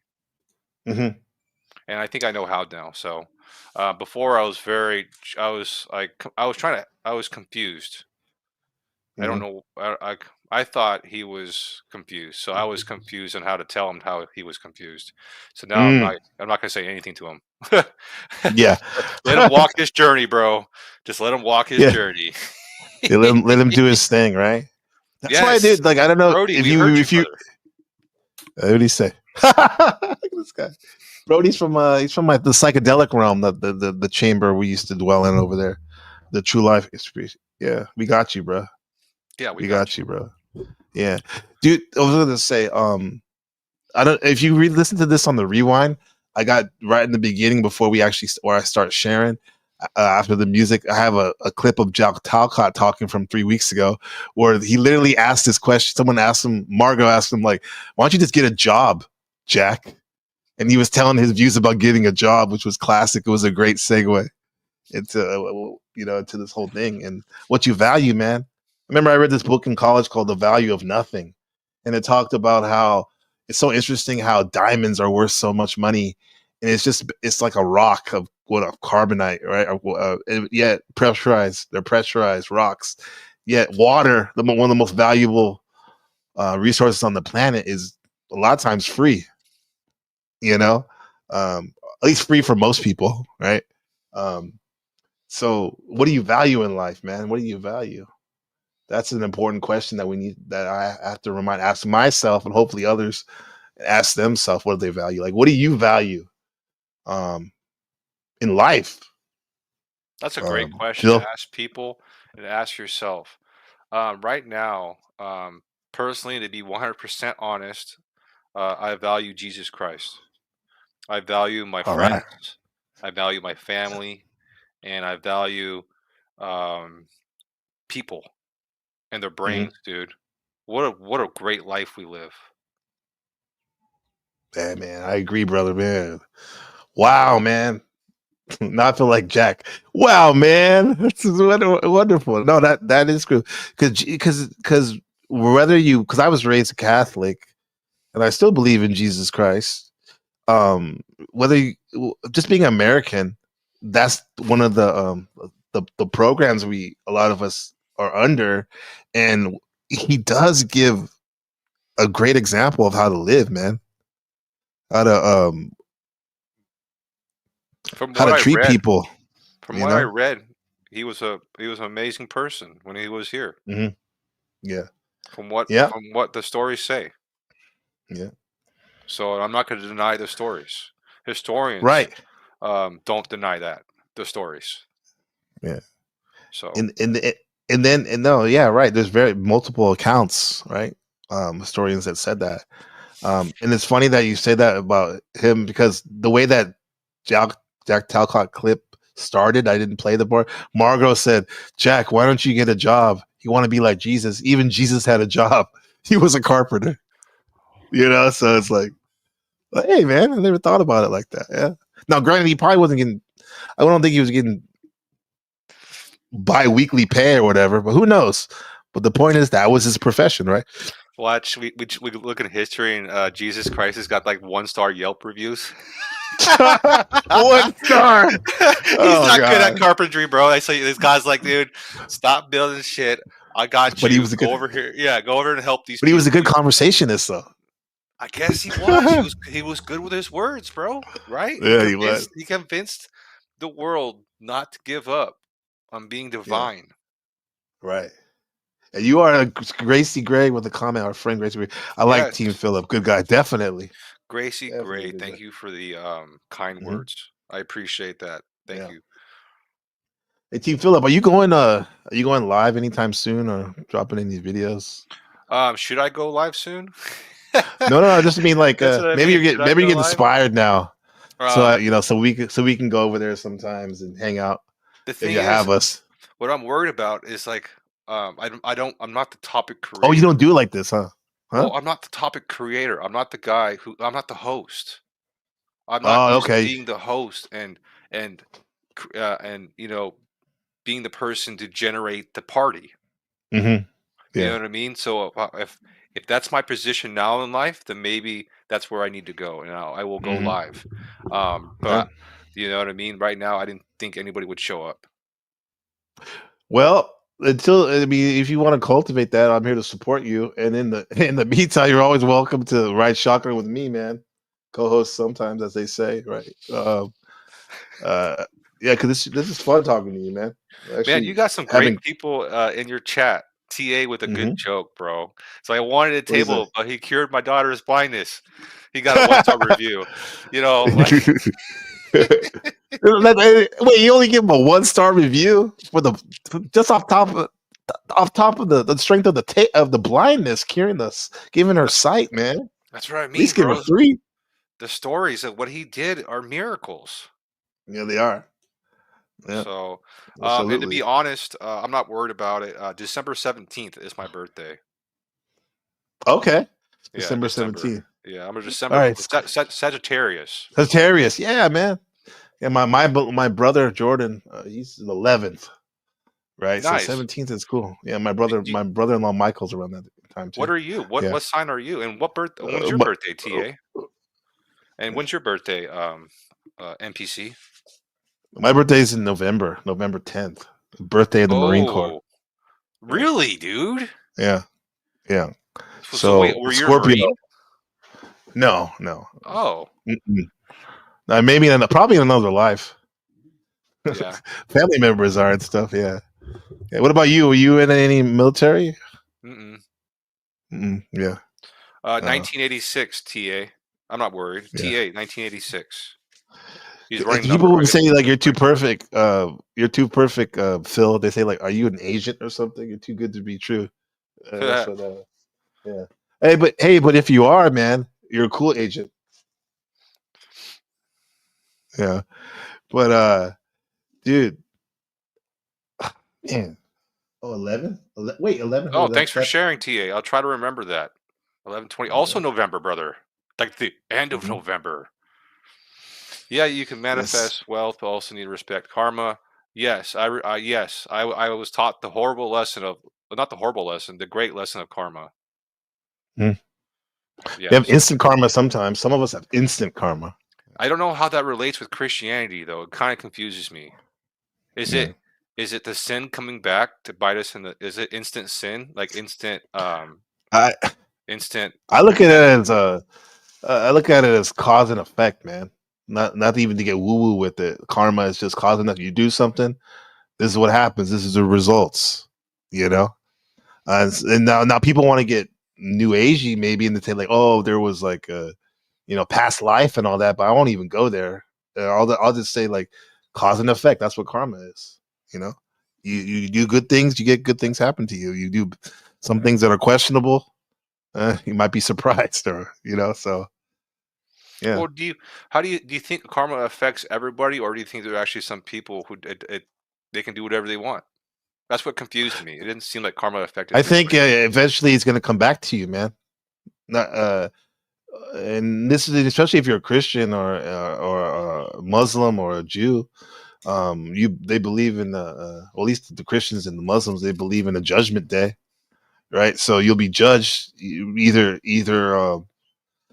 instantly, like I said, or eventually you'll be judged by the Most High, right? So Yes. nobody's ever getting away from it. I think even in the 3D realm, you're going to get judged. You're going to be punished or rewarded for what you do too. It's just Whoa. maybe some people don't get. It's not the way people think. Okay, so why'd you say the 3D realm? Because if we're talking about spiritual realm, that's Okay. maybe like 3 and beyond, like 4 or 5, whatever. I'm not, but like whenever I say 3D or I say squished reality, I'm talking about here and now, like in Okay. terms of like our, in this life we're living, this long breath we're taking. Yeah. So I've seen karma in the physical world, right? But do you think it could affect your soul? Like it's that powerful? And thank you, TA, for exploring my numbers. I appreciate that. I have never heard of this, and I feel like you're right with all Numerology. your everything you're saying. And Brody, Oh thank yeah, you he for knows his sharing. stuff. I didn't know that He knows Jack his stuff. Caltop made a book called Falling Sand. Really? It's I on didn't know that Amazon. either. Like I might have to What, buy it. Brody? I'll Didn't give even know you that. if you give, you'll get it back a lot. Oh, okay. Yeah. Now you're saying about like the soul. The soul. First of all, what a soul is. Quick visceral. I mean, not quick visceral, but like quick thing with the soul is. I think the soul is all your experiences, emotions, and memories all condensed into one thing. And that's the soul. Basically, your content, your content of what this life is. That's what your soul is. Your And YouTube page. so. Yeah. Yeah. So exactly. So what I would say is, yeah, man, maybe some karma hits deep like that. Well, that's visceral. That's as visceral as you can get. Is your soul, the core, right? So, yeah, I think it could affect that. Yeah. Sorry if you can hear me typing. I'm looking up The Falling okay. Sand by Jack Talcott, dude. Apparently has got a great description. Okay. And it's got me curious. Brody's sharing, so It's an AI writing. no I thought Brody was way. Brody Alexander. Damn. You got it? You can put it in the back, or we can share it. Yes. I'll put it in the back so you can click on the link to Amazon. But it's great, bro. Like, thank you, Brody. That's great. I'm about to share the link to Amazon in the back chat. Okay. Okay. Let's see. Like it's like oh my gosh, like I want to read it, but I think it's your opportunity to read the description, bro. You can read it. Go ahead, brother. All right, I'm gonna read it. Jason I'm not putting it up. Stocks is a barely functioning alcoholic on the verge of losing everything. He is coasting erratically through his life, and it is a pattern that he cannot maintain much longer. And his second chance. Oh wait, is a second chance always a good thing? What about a third? What if the chances never stop? After encountering a temporal anomaly, Jason is about to learn firsthand maybe we do not need to pass through greater darkness before finding the light. It's like literally like Jack Talcott, but It's a not story, Jack Talcott. man. Yeah, it's like what is this? Remember what I told you? I said that the best fiction is 90% nonfiction. Right? Yes. So yeah, there we go. There we go. Yeah. That's there's Jack Talk's book in the chat in case you guys want to check it out. Just that TML thinks that someone used AI to write it. Oh, about that in Jack's name. Oh, yeah. So Jack, just let everyone know. I haven't run it by Jack yet. I'll run it by him on the Facebook to see if that's really him. You think he would have promoted it? So it's not. It could be somebody else. Yeah. So I'm exploring the author. Sorry, I have a speech impediment. So okay. Jack Talcott lives in the northern New York near the water. No. But what isn't? That's weird. But what isn't? When he's not writing or reading, he's like a long he likes his long semi-suburban walks, watching sci-fi movies and football with his dog, road trips and cooking. What? That He don't has sound like six. Jack Telco. He has 6 novels available: Falling Sand, Dark Rain, the trilogy, Dark Rain 2, Dark Air, Dark World, Dead You Sun dark. Sky, and the Exodus Rising. So apparently, I mean, like AI, he's got Jack Talcott's got an AI guy making books. Yeah. Who's the ghostwriter though? Huh? It's too Right. weird, right? What the fuck, Brody? How'd you come up with that? That's good. How did you Yeah, find this, Brody? that's fine. I guess he just put his name in the Amazon, man. Yeah, great Good find. looking out. Yeah. That was perfect. So what do we value? We value what do you value, huh? Jack Telco. So my question is, what value do you find in Jack? He's got something, right? He brings something. What value? Just like for anyone, what not to do and what to do, but for him specifically, to handle yourself with grace amongst a lot of pushback, right? That's what I've learned from him. Even though he gets mad. I don't blame him. He's a Leo with a Scorpio horizon, so yeah. But yeah, like handle yourself with grace and try to be positive as much as you can. Yeah, that's what value I would get from him. And what the lessons to learn, I would say that's to add. Maybe getting money is important, even though it's not the end all be all. Sometimes it will help you with your more higher consciousness goals. Getting money, you don't have to be a slave to it, a wage slave per se, but there's an end. You can use it to your benefit, right? Whereas I don't think he really, for him anyway, he seems like not to care about money that much. So anyway, what do you think? I think, like you said, he brings that value of being able to consistency. Somehow he shows up every day when he can. Every day, yeah, that's true. That's very valuable. Also, like I said, he really does strive to improve himself. At least that's what he tells us. And then he really strives. He strives to do better. And I don't. It's hard to see, but he must be. I don't know. He does. He does Yeah, seem like so I see that. Yeah. So, and the Consistency. What do you think is really going on before I close it out? What do you think is really going on with everything? I ask that question to a lot of people. Yeah. I think people are into individual paths. Everybody's into individual paths, but we're all on the same road. Mm. You know what I mean? We're all sharing the Yeah. same road, but we're each in individual lanes, right? Right. Each of us are learning how to drive. Yeah. And some of us cut each other off and we get pissed off. And we're learning how to adjust with that. We're learning how to drive on this big road together. If you want to, you can go around getting into accidents, everybody, but that's not going to help you or help anybody else.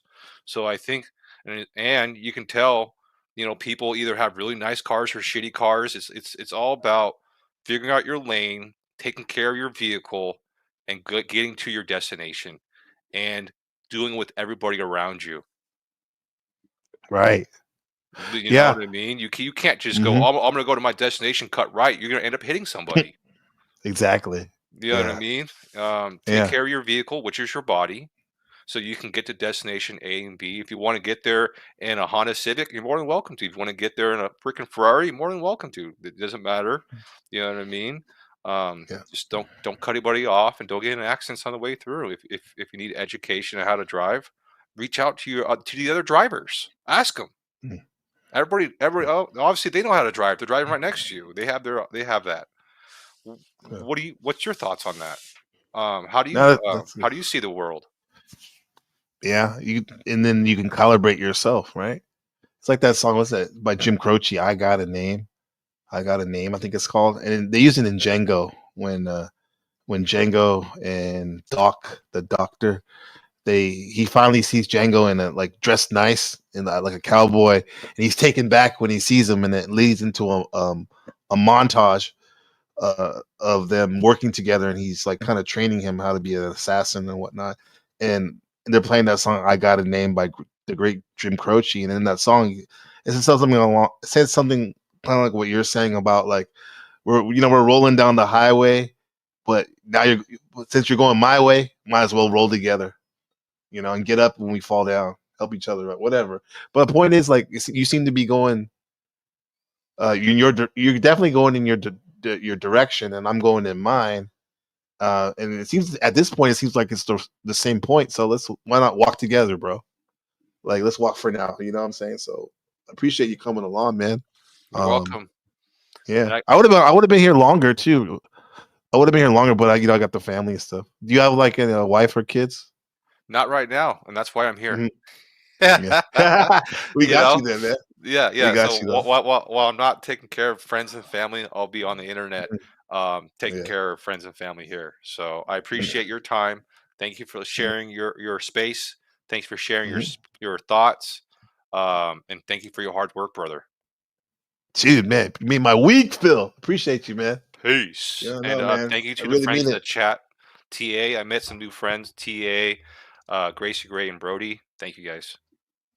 There you go, Patrick TA. Yeah. So we'll see you again, man. Wow, bro. Wow, that was great. That was great, man. A good human right there, a good man. And a new friend. What more can you ask, man? That's what I value. People like Phil, right? Appreciate him. Like, he didn't have to appreciate any donation. With great Patrick too, as well. Appreciate the donation, man. The membership, and didn't have to do it. But even better, their presence here. Super supportive. Super supportive.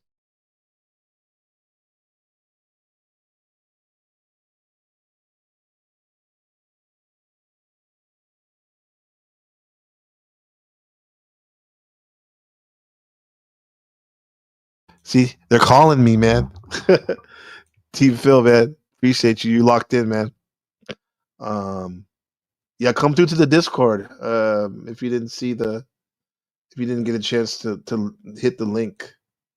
Anybody else, everyone gets, you get a tryout. Everyone gets a tryout. All right. Here's the Discord link. With Shadow Buddha in the house. Master Creator. Patrick Bateman, TA. Yeah, hit us up, man. So what do you value? I value good friends. What do you doing for self means being self-sufficient. A wage slave is something that is better, more accurate. A wage ignorant. I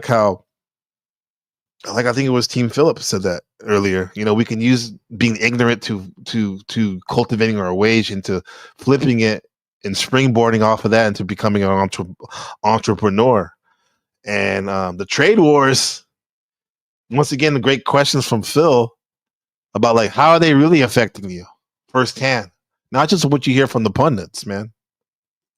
Because, like it or not, even though the Most High and His Son Jesus Christ are the cream of the crop, right below that, cash does seem to rule everything around us. And with that said, we'll see you next time here on NPC the Game. Peace. Be good to each other.